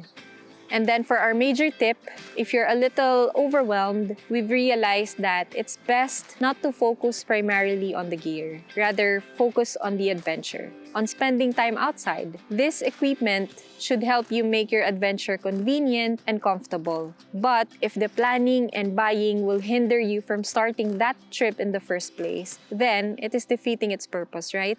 Just get out there, do not overthink and spend too much time on the equipment.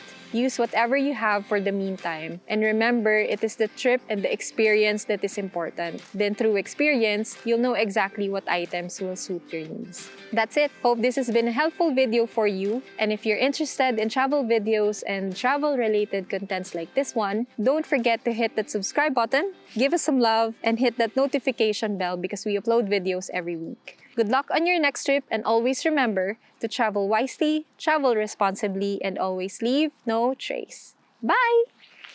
Cut!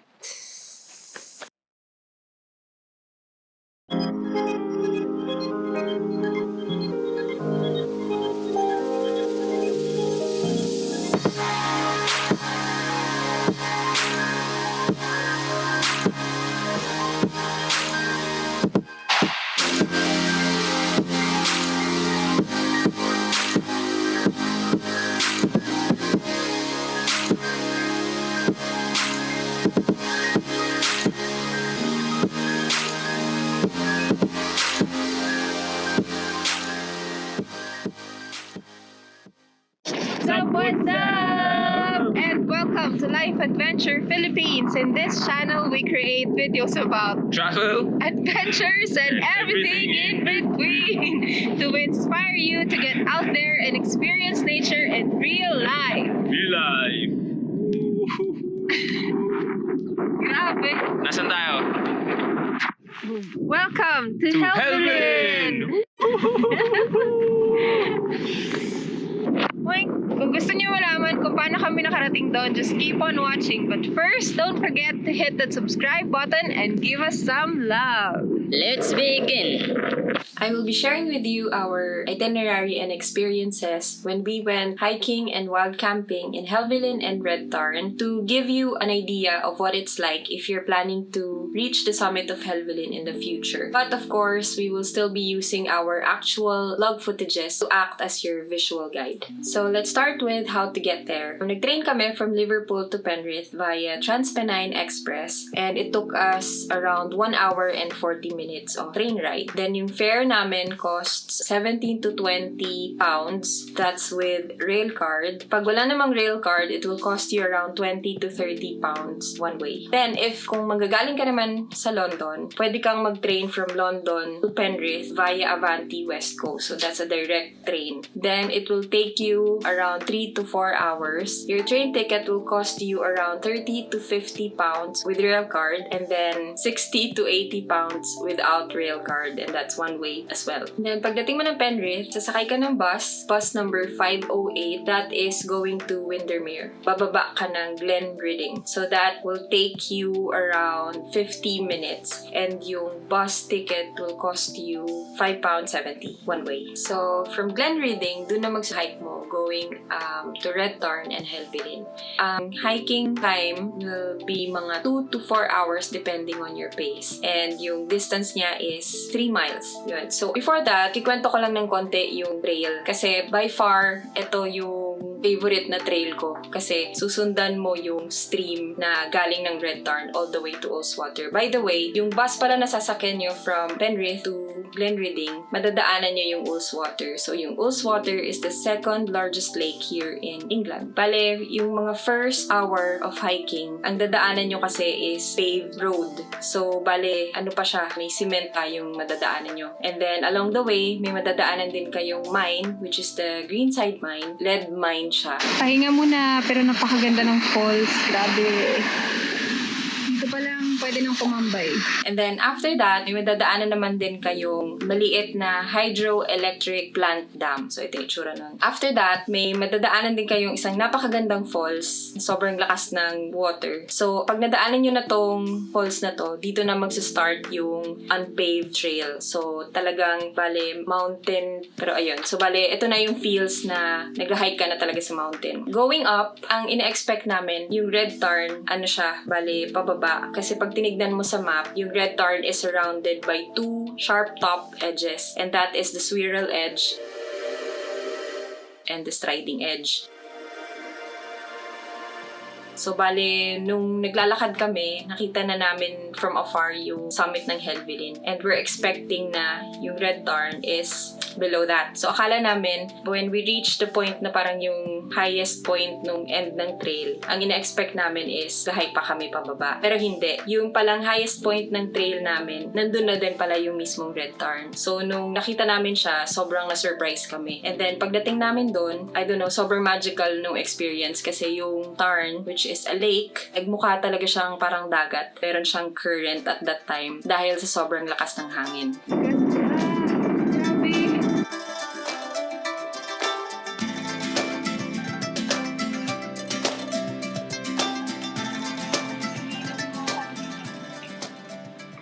And hirapan din kami maghanap ng camping spot dahil nga mahangin. So, yung buong area, which is surrounding Red Tarn, wala kaming mahanap na area na hindi mahangin. So, nag-camp na lang kami sa side ng Swirl Edge. Update! That is up. Mahangin. Naghanap na kami ng magandang spot pero mahangin sa lahat. So dito na lang kami kasi flat and hindi basa yung grass dito sa part na to. So, pagkatayo namin ng tent, nag-decide na kami na matulog ng maaga kasi we're planning for a sunrise hike up to Helvelin via Striding Edge. So, ang isa sa mga mistakes namin actually is, ang ganda kasi ng panahon nung umakyat kami. So, bago kami matulog, hindi namin tinake advantage yung ganda ng weather kasi sobrang walang fog and maaraw and mukhang maganda din yung sunset. Although, hindi na nga namin na-experience kasi natulog kami ng maaga. Ang isa lang sa mga downside nitong trip na to is, since mahangin, hindi din kami nakatulog ng maayos kasi sobrang ingay sa loob ng tent kasi nag-flap yung outer covering ng tent namin. Morning! Best mga bahay. Ang lamig! Sobrang hangin! Hindi siya nakatulog kasi sobrang hangin sa loob sa ingay ng tent. Anyway. So, ang ending din namin, hindi din kami nakatulog ng enough. So, go pa rin kami. So, tapos na magkape. 6:30 na. So, start na tayo ng hike. Pero grabe, foggy! Natakpan na yung trail. Challenging yung trail na yan. Pero mukha namang natatakpan lang tayo. Pero yung trail. So, let's go!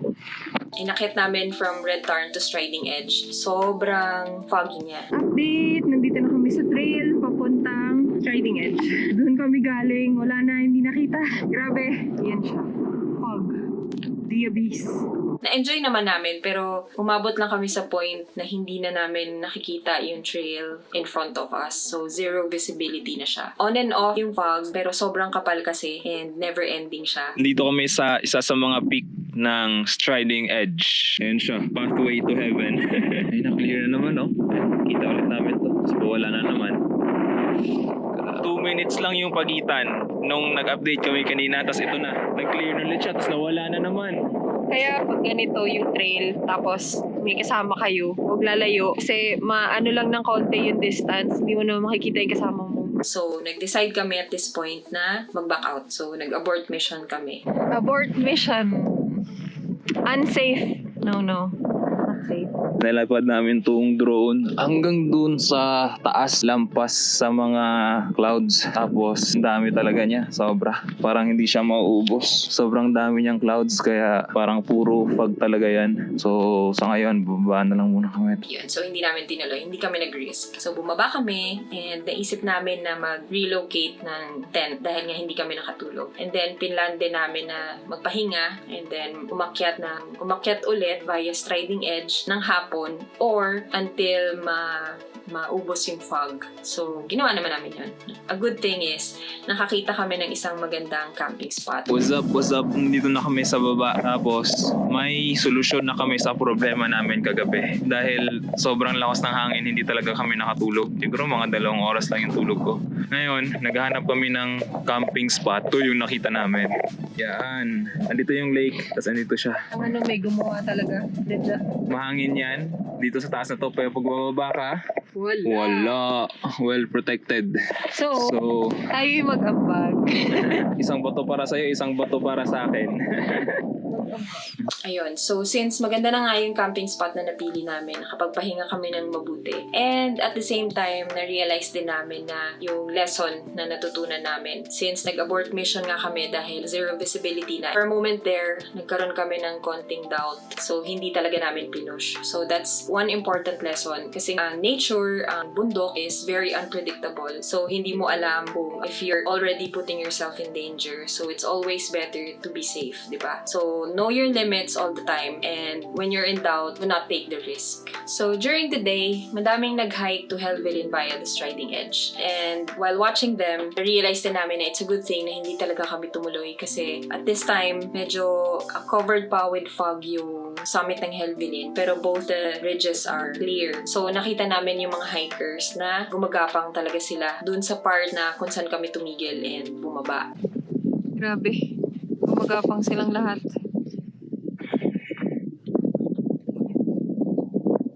So, good thing na, ayun, hindi namin siya tinuloy kasi nga very challenging talaga yung part ng trail na yon. So, later that afternoon, after getting enough rest, nagising kami siguro mga 4 p.m. So, dun kami nag-start mag-hike ulit. And ang trail na napili namin is the Squirrel Edge instead of the Striding Edge. What's up, what's up? Day 2 pa din and nakatulog kami kanina. Tapos 4:40 na, akitin na namin kasi baka pangit pa rin yung panahon tomorrow. Ayun, sa weather forecast, mist and cloudy. So same lang na may mist pa. So yun, nandito kami sa Squirrel Edge. Squirrel Edge. Kami galing, nandun yung tent namin. Then ito yung Striding Edge. Hindi na kami dyan tumuloy muna kasi 3 hours pa akyat yan. Tapos another 3 hours pa balik. So kung 4 pa lang kami magsistart, mga 10 p.m. na kami makakabalik. So 20 minutes, nandito na kami, kapantay niyan. Pero kung magsi-Striding Edge kami, malamang yung 20 minutes namin nandito pa lang kami, banda. Nasa Bukana pa lang. Yung 3 hours pala kanina na sinabi ko, 3 hours pa akyat via Striding Edge. Sa ano namin yun, pacing.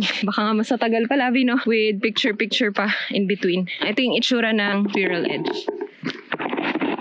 So, along the way, hanggang ma-reach namin yung steep and rocky part ng Squirrel Edge, nag-start na naman mag-form yung fog. So, in short, dito sa challenging part na to, foggy na naman siya. So, nag-start na naman mag-zero visibility. And tinuloy na lang din namin kasi we are more than halfway through. So, isip pa nga namin at this time na ang malas naman namin kasi every time na mag-a-attempt na lang kami, namumuo yung fog. Update.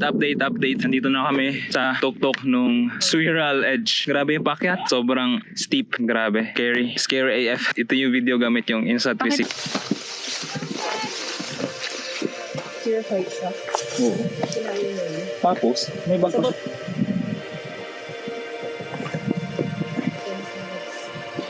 One. Oo. Oh my God. Ito na lang.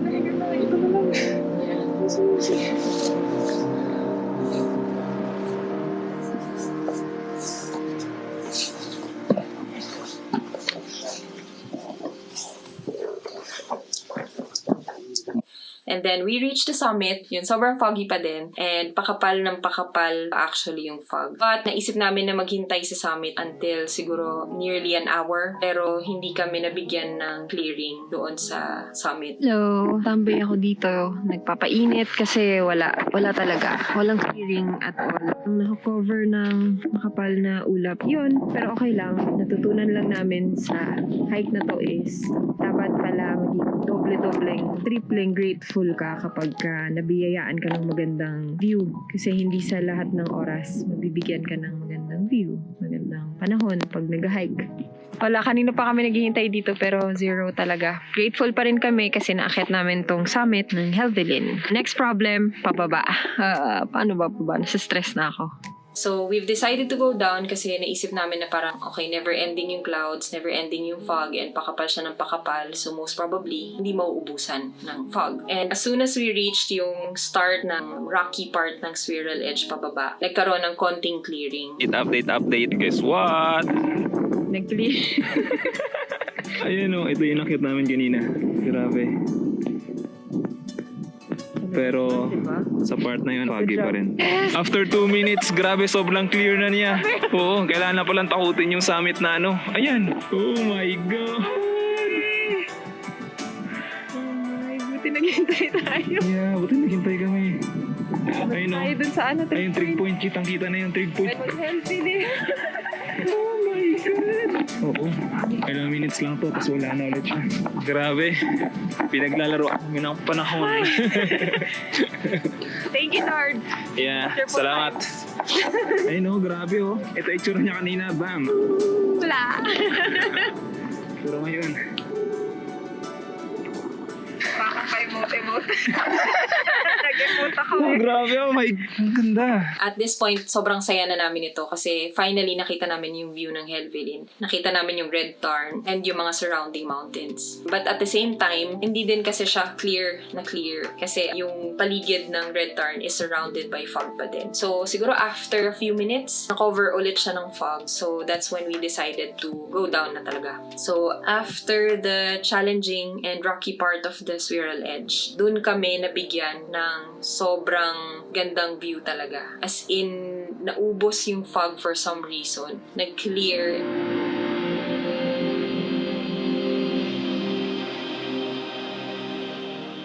And then, sa left side, may makikita ka pa kasing mountain dun. And sobrang kapal ng clouds. And makikita mo talaga yung clouds na running down the mountain. Even dun sa Helvellyn, makikita mo yung clouds na gumagapang pababa ng mountain. And for some reason, nag-clear talaga siya na halos parang walang fog and thick clouds na nangyari previously. So, tinake na namin yung advantage na mag-take ng photos, ng videos, and ng mga drone shots. Dito namin na-realize to appreciate what nature offers to you. Kasi hindi naman yan laging pare-pareho. So, may mga times siguro na yung lugar o yung bundok na gusto mong puntahan sa pictures ng ibang tao, clear siya, pero pagdating mo doon, pwedeng foggy, gloomy, raining. So, hindi mo talaga masasabi. So, always learn to appreciate lang. Kasi yung first realization namin is, ang naisip namin, parang kailangan pala mag-thank you kapag binigyan ka ng magandang weather. So, nung nasa taas kami ng summit and then sobrang foggy, doon namin na-realize na pag nabibigyan kami ng magandang weather, parang natitake for granted namin yung situation. So, from now on, kapag maganda yung weather, sunny, so lagi kami mag-thank you. And then number 2, itong realization na to, na nag-sink in na lang siya nung nandito na kami sa bahay. And then, kakita kami ng mga posts sa Facebook group na nag-hike sila to Helvellyn and sobrang clear, sobrang kitang-kita yung view 360 degrees from Helvellyn summit. And na-appreciate namin actually yung mga shots namin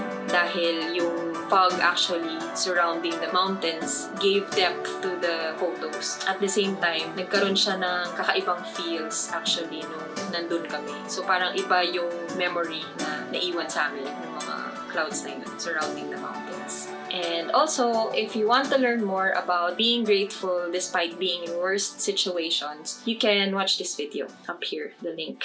Okay, so after naming bumaba via Swirl Edge, nagpahinga na ulit kami kasi ang plan naman namin is the next day, bago bumaba all the way to Penrith, plan pa rin naming akyatin yung Striding Edge. But this time, not reaching the summit anymore. Morning! Day 3 update. Walang hangin. Kaya tingnan mo yung lake. Sobrang calm niya. Aakyat kami ng Striding Edge. Although hindi na kami aakyat ng summit, i-experience lang namin yung Striding Edge. Inakyat namin yung Striding Edge and up until siguro yung more than half of the whole trail. So, Set up na si Lavi ng drone. Doon kami galing, campsite dyan. Nandito na kami sa bukana ng Striding Edge. So kahapon, hindi natin nakita yung talagang itsura ng Striding Edge kasi natatakpan siya ng fog. Ito ang itsura niya talaga.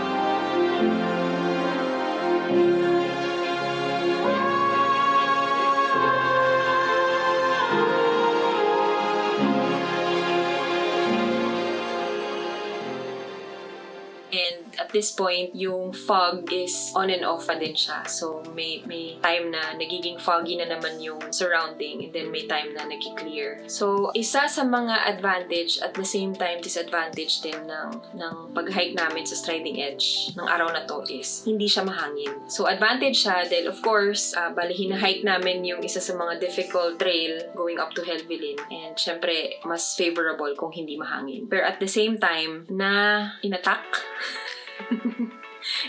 kami ng mga midges. So, kinagat kami ng mga midges. Grabe, ang daming insekto.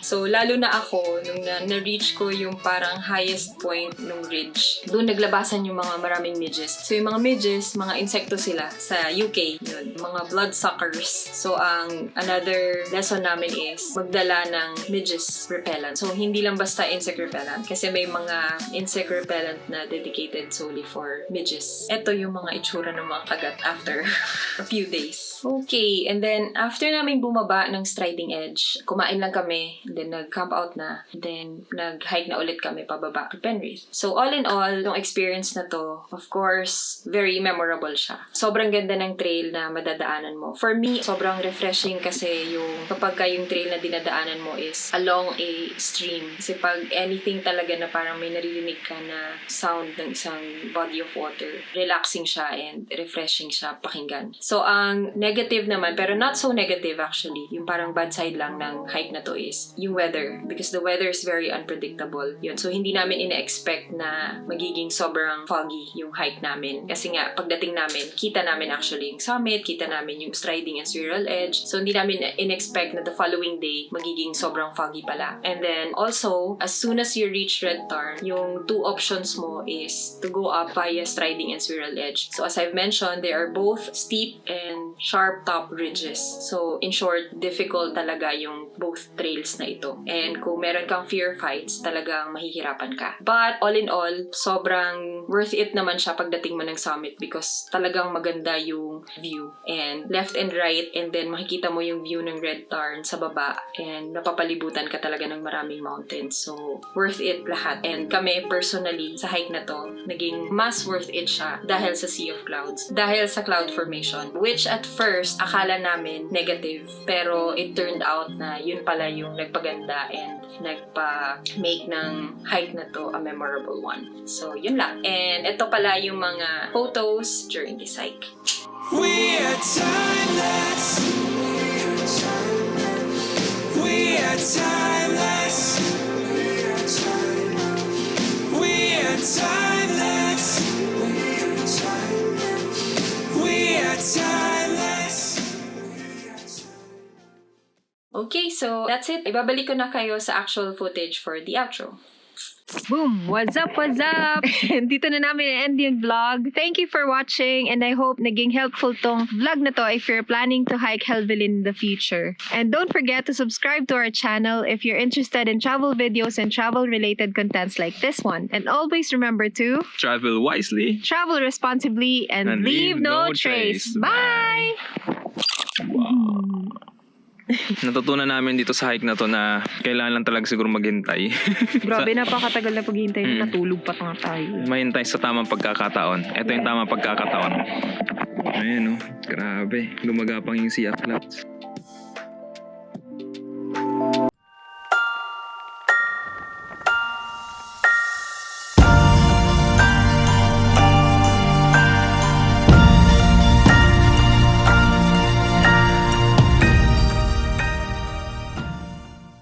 What's up, what's up? What's up, what's up? And welcome to Life Adventure Philippines. In this channel, we create videos about Travel. adventures and everything in between. And to inspire you to get out there and experience nature in real life. Oh, nasan tayo? Nandito kami ngayon sa Welcome to High Country! Bam! Yun. So, kung gusto niyo malaman kung paano kami nakarating doon, just keep on watching. But first, don't forget to hit that subscribe button and give us some love. Let's begin! Naka-watch nyo yung vlog kasi sasabihin namin yung mga natutunan namin sa Madami. travel na to. Maraming mga hindi magandang nangyayari. Madami kami mga misadventures dito sa trip na to. Yeah. Pero, madami din kaming natutunan. Madami kami natutunan in short na i-share namin sa inyo. Abangan. What's up, what's up? So this video will be a chill storytelling type of vlog since sadong malakas yung hangin. We're here! Hangin update! And most of our vlog footages are too noisy and due to strong wind, medyo distracting siya sa pandinig. So we've decided na as a solution, gawin na lang na parang sit-down vlog itong video na to. And then, of course, using our actual vlog footages pa din as our visual guide. So let's start from the beginning. So mag-start ulit tayo kung paano kami nakarating doon. Since tatlo kami sa hike na to and hiwalay akong nag-travel. So ako, galing ako sa Liverpool and then si Mags tsaka si Elena, galing naman sila ng London. And then nag-meet kaming tatlo sa Appleby train station. So ito yung footage ng kung paano ako nakarating from Liverpool to Appleby. Boom! What's up humans? Nandito ako ngayon sa Appleby train station and mag-isa lang ako kasi hinihintay ko pa sila Max and Elena. Galing sila ng London. So, ito yung itsura ng Appleby train station. Kaya lang tahimik.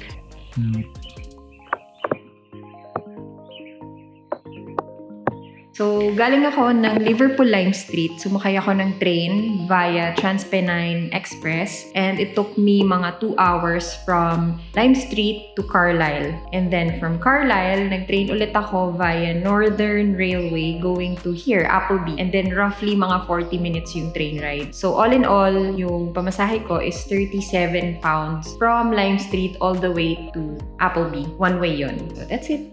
And then, kila Mags naman, since nanggaling sila sa London, sumakay sila from London King's Cross train station going to Leeds. And then, from Leeds, sumakay sila ulit ng train going to Appleby. And then, yung travel time nila in total is around 4 to 5 hours. Tsaka yung train ticket nila, one way, costs 60 pounds for 2 with 2 together rail card. Pero, sa tip nila Mags, since hindi sila nakapagbigay ng allowance mula sa bahay hanggang sa train station, na-late sila. So, naiwan sila ng train. So, ang naging consequence nun, sumakay sila ng train na hindi talaga nila dapat sakyan. So, ang nangyari, nagbayad sila ng 90 pounds each in additional. So, isa yun sa mga problem na na-encounter namin sa hike na to kasi madami kaming na-encounter ng mga problema and mistakes. But isa to, and then ang tip namin dito is, syempre magbigay talaga ng allowance mula sa bahay hanggang sa train station para hindi ka maiwan. So, pagdating namin ng Appleby,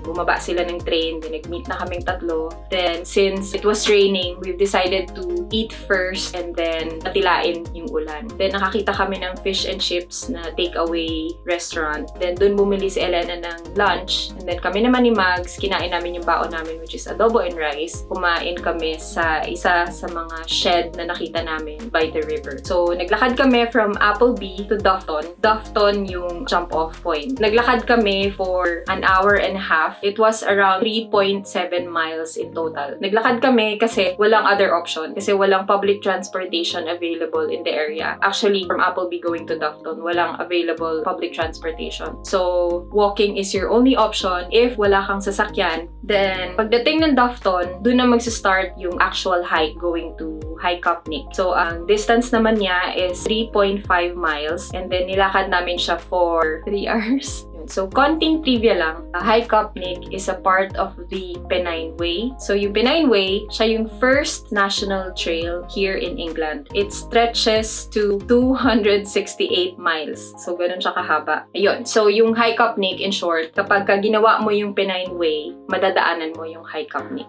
So, along the way, siguro hindi pa kami nakakakalahati. May nadaanan kami na isang malaking puno. So, nag-decide kami na magpahinga doon kasi mahaba-haba na rin yung nalakad namin. So, as soon as we reached that big tree, doon namin na-realize na sobrang lumakas yung hangin. Update!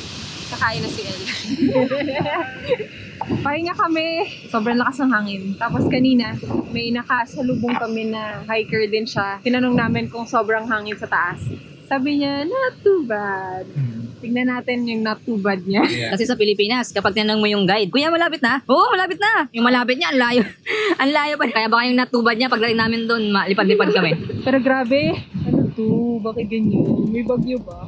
Nung nandun kami sa tree, sinearch din namin yung wind forecast. So, doon namin nalaman na during that hour, na nagpapahinga kami dun sa puno, lumakas talaga yung wind. So, it was around 25 to 30 miles per hour. So, lumakas siya nung oras na yun. Previously, hindi siya ganun kalakas. So, another tip, i-check mo din yung wind forecast on top of the weather forecast. So, after ng tree, may nadaanan kaming gate. Yon yung first gate. Ito yung itsura. So, after nyan, nadaanan naman namin yung second gate. Pag na-reach mo na tong gate na to, dito na magsa-start yung feels na talagang nag-hike ka na sa bundok. Kasi yung from Dufton to this second gate, ang lalakaran mo talaga is parang rough roads, kumbaga, rocky na road. Pero road type siya. But pagdating mo dito sa second gate, dito mo na mafe-feel na parang umaakit ka na talaga ng bundok. And itong gate na to, part na siya ng High Cupnick. So ito na yung start nung edge ng High Cupnick. Another mistake na ginawa namin, since paglagpas nga namin ng second gate, nasa edge na kami ng High Kapnik. Masyado kaming natuwa sa edge kasi pag sa edge ka maglalakad, makikita mo talaga yung view. So, in short, hindi namin sinundan yung totoong trail. Ang sinundan namin na trail, yung pababa, which is by the cliff edge. So, ang lesson namin dito, since hindi namin sinundan yung tamang trail, which is going up,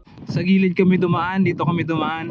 May route naman, pero ang ending niya hanggang dito lang. ang nangyari tuloy sa amin na na-reach namin yung point na kailangan naming umakyat ng steep ascent. So, mahirap siya. Burn na yung legs ko. Tignan mo yung nakyat mo. Grabe din kami galing kanina. Ang taas ng inakyat namin. Salt na salt. Maling dinaanan. Ito na yung trail, oh. Yan na yung tamang daanan. Yan yung senyales. Para kaming umakyat ng hagdanan sa building. Yung sa fire exit, ganun. Yun. So, follow the route. Yun yung susunod na tip. After namin mag-ascent, yun, sobrang hingal na hingal kami, pagod na pagod kami. Si Elena, meron siyang fear of heights. But good thing, meron kaming baon na walking pole. So, nagamit niya yun para parang guide niya. So, after nun, reward naman kami ng napakagandang view. Kasi at this point, medyo sumilip ng konti yung araw. And then, since it was drizzling, so nag-form ng rainbow. And nakita namin yung end ng rainbow. May nakita kaming dulo ng rainbow. Nandito na yung ginto. Ayan. Ayun, oh. Grabe, oh my God. First time namin makakita ng dulo ng rainbow. So, rewarding naman yung hike na yun. Although, steep talaga na ascent yung dinaanan namin. So, along the way, na-reach na namin yung first water source sa hike na to. So, ito yun, waterfalls.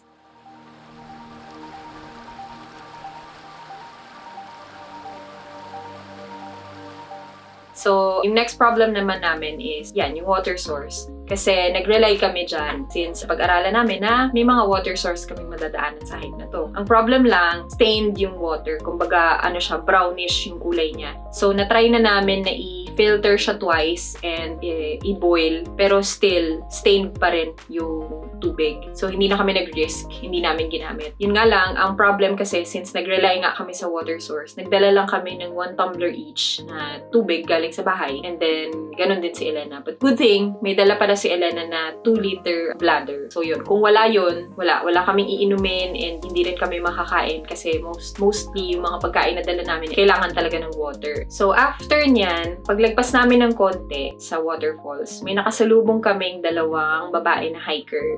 And then, tinanong nga namin kung windy sa hike up. And ang sagot nila, yes. Sobra strong winds daw talaga. Kaya, nagulat sila nung malaman nila na magka-camp kami near the High Kapnik. Kasi from the beginning, from the second gate, all the way to High Kapnik, sobra talagang lakas ng hangin. In short, walang kahit isang spot na mahina. So, yun yung naging next problem namin. Saan kami magka-camp? Kasi hindi naman kami pwedeng bumalik kasi sobrang layo na ng babalikan namin just in case. And lahat naman ng dinaanan namin is windy pa rin. And at the same time, hindi rin kami makakapag-camp dun sa plano namin na camping spot dahil mas malakas yung hangin dun. So, yun yung naging next problem namin. Good thing, for some reason, merong isang maliit na spot na somehow protected siya with maybe yung part ng mountain. Pero wala talagang kahangin-hangin. So, ito yung footage nun. So, ito na yung decision namin. Diyan kami mag-pitch dito. Grabe, ano dito, peaceful. Walang ka ano-ano ng hangin. Super protected kami sa bundok na yan. Pero kapag umakyat ka dyan, yan sa taas na yan, naku!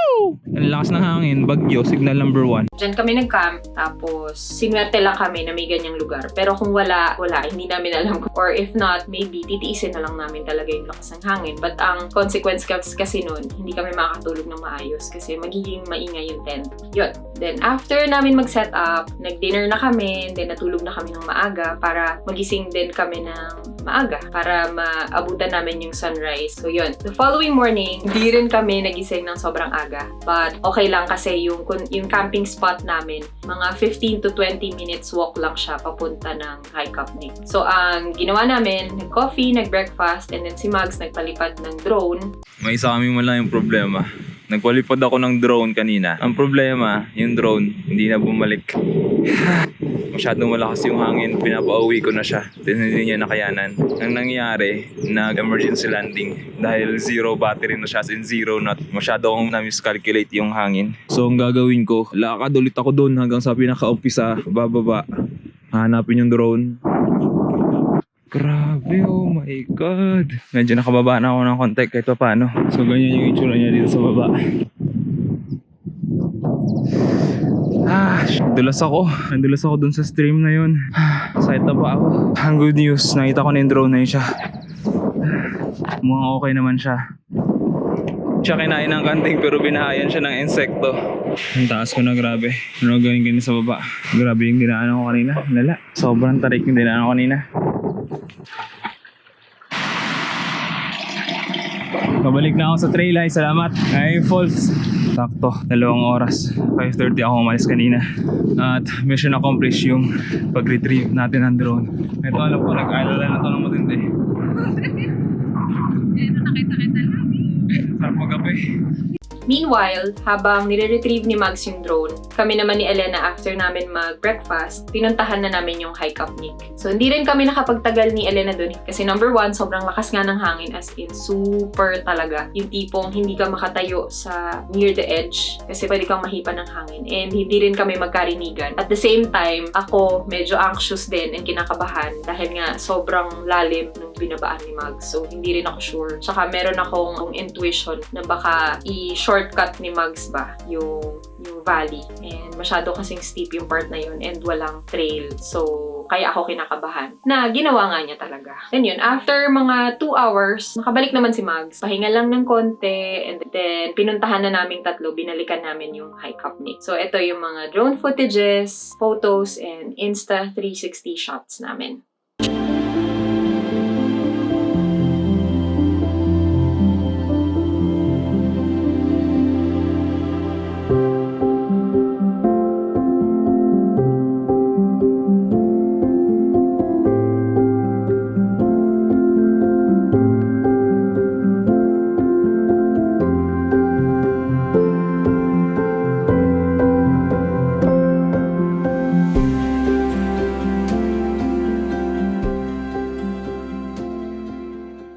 That's it. Thank you. And ibabalik ko na kayo sa actual footage for the outro. Okay. Dito na naman i-end yung vlog. Thank you for watching.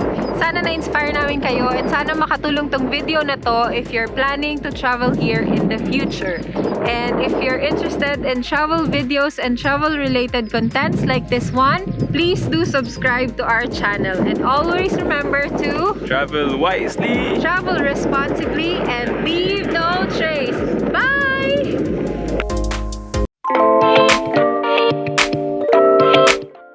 What's up? Yup. Hello and welcome to Life Adventure Philippines. Here in this channel, we create videos about travel, Adventure. hiking, Take 3. Travel? Di ba ito ang travel? Go. What's up? What's up? Welcome to Life Adventure Philippines. Here in this channel, we create videos about travel Adventure and everything in between. An adventure is not an adventure without the mishaps. So today, i-discuss namin sa video na to yung mga misadventures and yung mga mistakes namin during our Scaffold Pike hike. Para matutunan nyo yung mistakes namin at hindi mangyari din sa inyo. So, if you're planning to hike Scaffold Pike in the future and you want to learn from our mistake, just keep on watching. But first, don't forget to hit that subscribe button and give us some love. Nandito pala tayo ngayon sa Museum Park. Let's begin! So, ang main mistake namin sa hike na to, hindi kami nakarating sa tuktok ng Scaffold Pike dahil sa navigation error. Malalaman niyo mamaya kung bakit. Bam!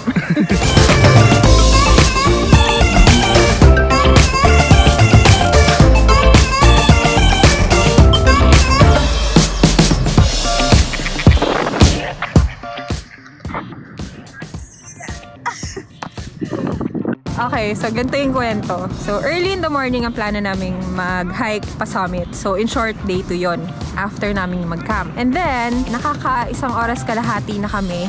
Ano yon, around mga 3/4 na ng hike pa summit. So, hanggang sa may nakasalubong kaming 2 hikers. May mga nakasabay kami na mag-hike kanina. Nauna na sila doon. Kasi ayun yung summit. That's the pike. So, sinundan nila yung trail. Doon na yung trail.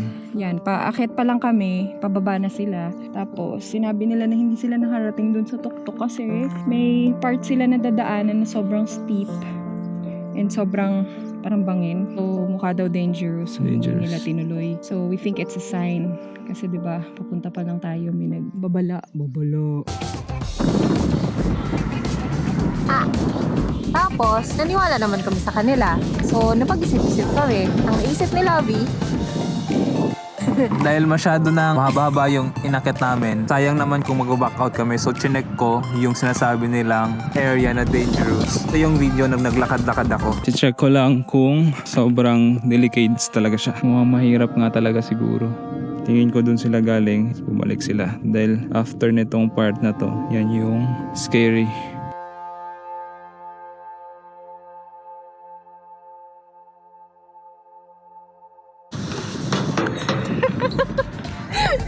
okay, so, isa sa mga pinaka-possible na option na naisip namin at that time is gawin yung isa pang available na route, which is the corridor route. Pero, ang problema kasi, longer siya.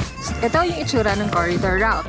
So near yet so far natin kanina. Mas lalo. Napalayo. So, nasaan siya, Lovie? Ito? Yan. Ano naman ko ilang bundok yan. Ewan ko kung nakikita pa yung mga tao pero naglalakad doon. Pink. Boom. Grabe. At this point, almost 3 hours na rin kami na nag-hike niyang time na yan. So, dyan na namin napag-decidean na wag na talagang ituloy ang pag-akyat sa summit. Yung mga reasons kung bakit namin napag-decide na wag nang tumuloy is number 1, yung pagod dahil nararamdaman na rin namin yung pagod at that time. Then number 2, yung pagkain dahil since day 2 na ubusan na rin kami ng stock ng food supply and wala din ito sa plano. And then number 3, syempre yung time dahil nga longer ang corridor route. So ano yung mga natutunan natin? So, syempre, unang-una, always follow your instincts. Kasi kami, nag-doubt kami at the beginning. Naniwala kami sa kanila, oo. Pero at the same time, nag-doubt kami dahil nakita naman namin talaga sa map na may daanan doon. So, na dinadaanan talaga yung route na yun. Although, hindi siya common route. And then, number 2, follow your land route and pace. So, lalong-lalo na kung pinlano mo talaga siya and pinag-aralan mo siya. Important din na kung nag-doubt ka, double check. So, yeah, chinek ni Lovie. Pero ang nangyari kasi, hindi niya mismo chinek yung sinasabi ng dalawang hikers na delikado na area. So, chinek lang niya up to the point lang na medyo nakikita niya. Pero hindi niya talaga nakita kung delikado nga po talaga, kung doable ba or not.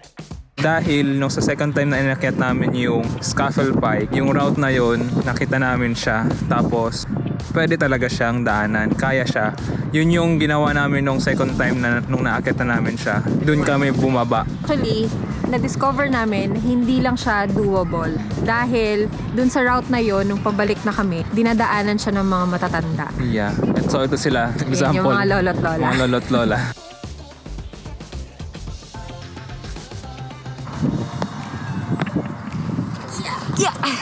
Okay, but ang pinaka-important na lesson talaga sa hike na to is it's okay to quit. So, always prioritize your safety over your goal. Do not push yourself beyond your limit. So, always view things at a bigger perspective. So, kagaya namin, inisip namin na bago kasi kami umakyat, hindi naman kami pagod. Pero naisip din namin na later on, baka gitna ng trail, mapagod kami, and then maging prone kami sa injury. Kaya hindi kami tumuloy. So always remember na important na i-enjoy mo ang moment, lalo na when hiking, but mountains are very unpredictable. So always respect the mountains pa din. Tama, enjoy. Dahil ginawa namin, naligo kami sa falls. Ito yung itsura ng falls. Naligo na lang kami doon sa malapit sa Sprinkling Tarn. Yan yung itsura namin nung naliligo. Lamig. Sobrang lamig. Okay. Number 1, plan carefully. So, familiarize yourself with the available routes and then choose whichever route is suitable to your level of fitness. And also, create checklists para wala kang makakalimutan. Kasi nung pangalawang akyat namin, nakalimutan namin yung lighter. So isa siyang malaking kawalan pag walang lighter. Hindi ka makakaluto, hindi ka makapagtimpla ng kape. Number 2, check the weather. So, important na alam mo yung weather forecast para mabigyan ka ng chance to change your plans kapag the weather becomes unfavorable. But also, nakaroon ka ng idea which type of clothing you will need to prepare. Like for example, it will be raining. So, definitely kailangan mo magdala ng mga water-resistant clothings. Number 3, wear the right shoes. Invest in quality hiking boots. It will save your life, trust me. 4, safety first. Always know your limits. Never hesitate to back out and have an emergency number available just in case. And always let someone know where you're going. Number 5, pack light. Your weight will be heavy enough after hours of hiking. Additional pack will be dreadful. So always remember to bring mga lightweight na mga items as well as compact. 6, keep yourself hydrated. So know the mountain that you're climbing and then check for water sources. Water filters are very helpful so you can drink straight from the mountain springs. And lastly, take lots of photos. Make every trip memorable and always learn from them. And don't forget the biggest rule of all. Leave no trace. So wherever you go, may it be the mountains, the ocean, or another city, always, always, always bring home your rubbish. That's it! Sana naging helpful tong video na to if you are planning to hike Scafo Pike in the future. And don't forget to hit that subscribe button if you're interested in travel videos and travel-related contents. And also, follow us on Facebook, Life Adventure Philippines. And always remember to Travel wisely. travel responsibly and leave no trace. Bye!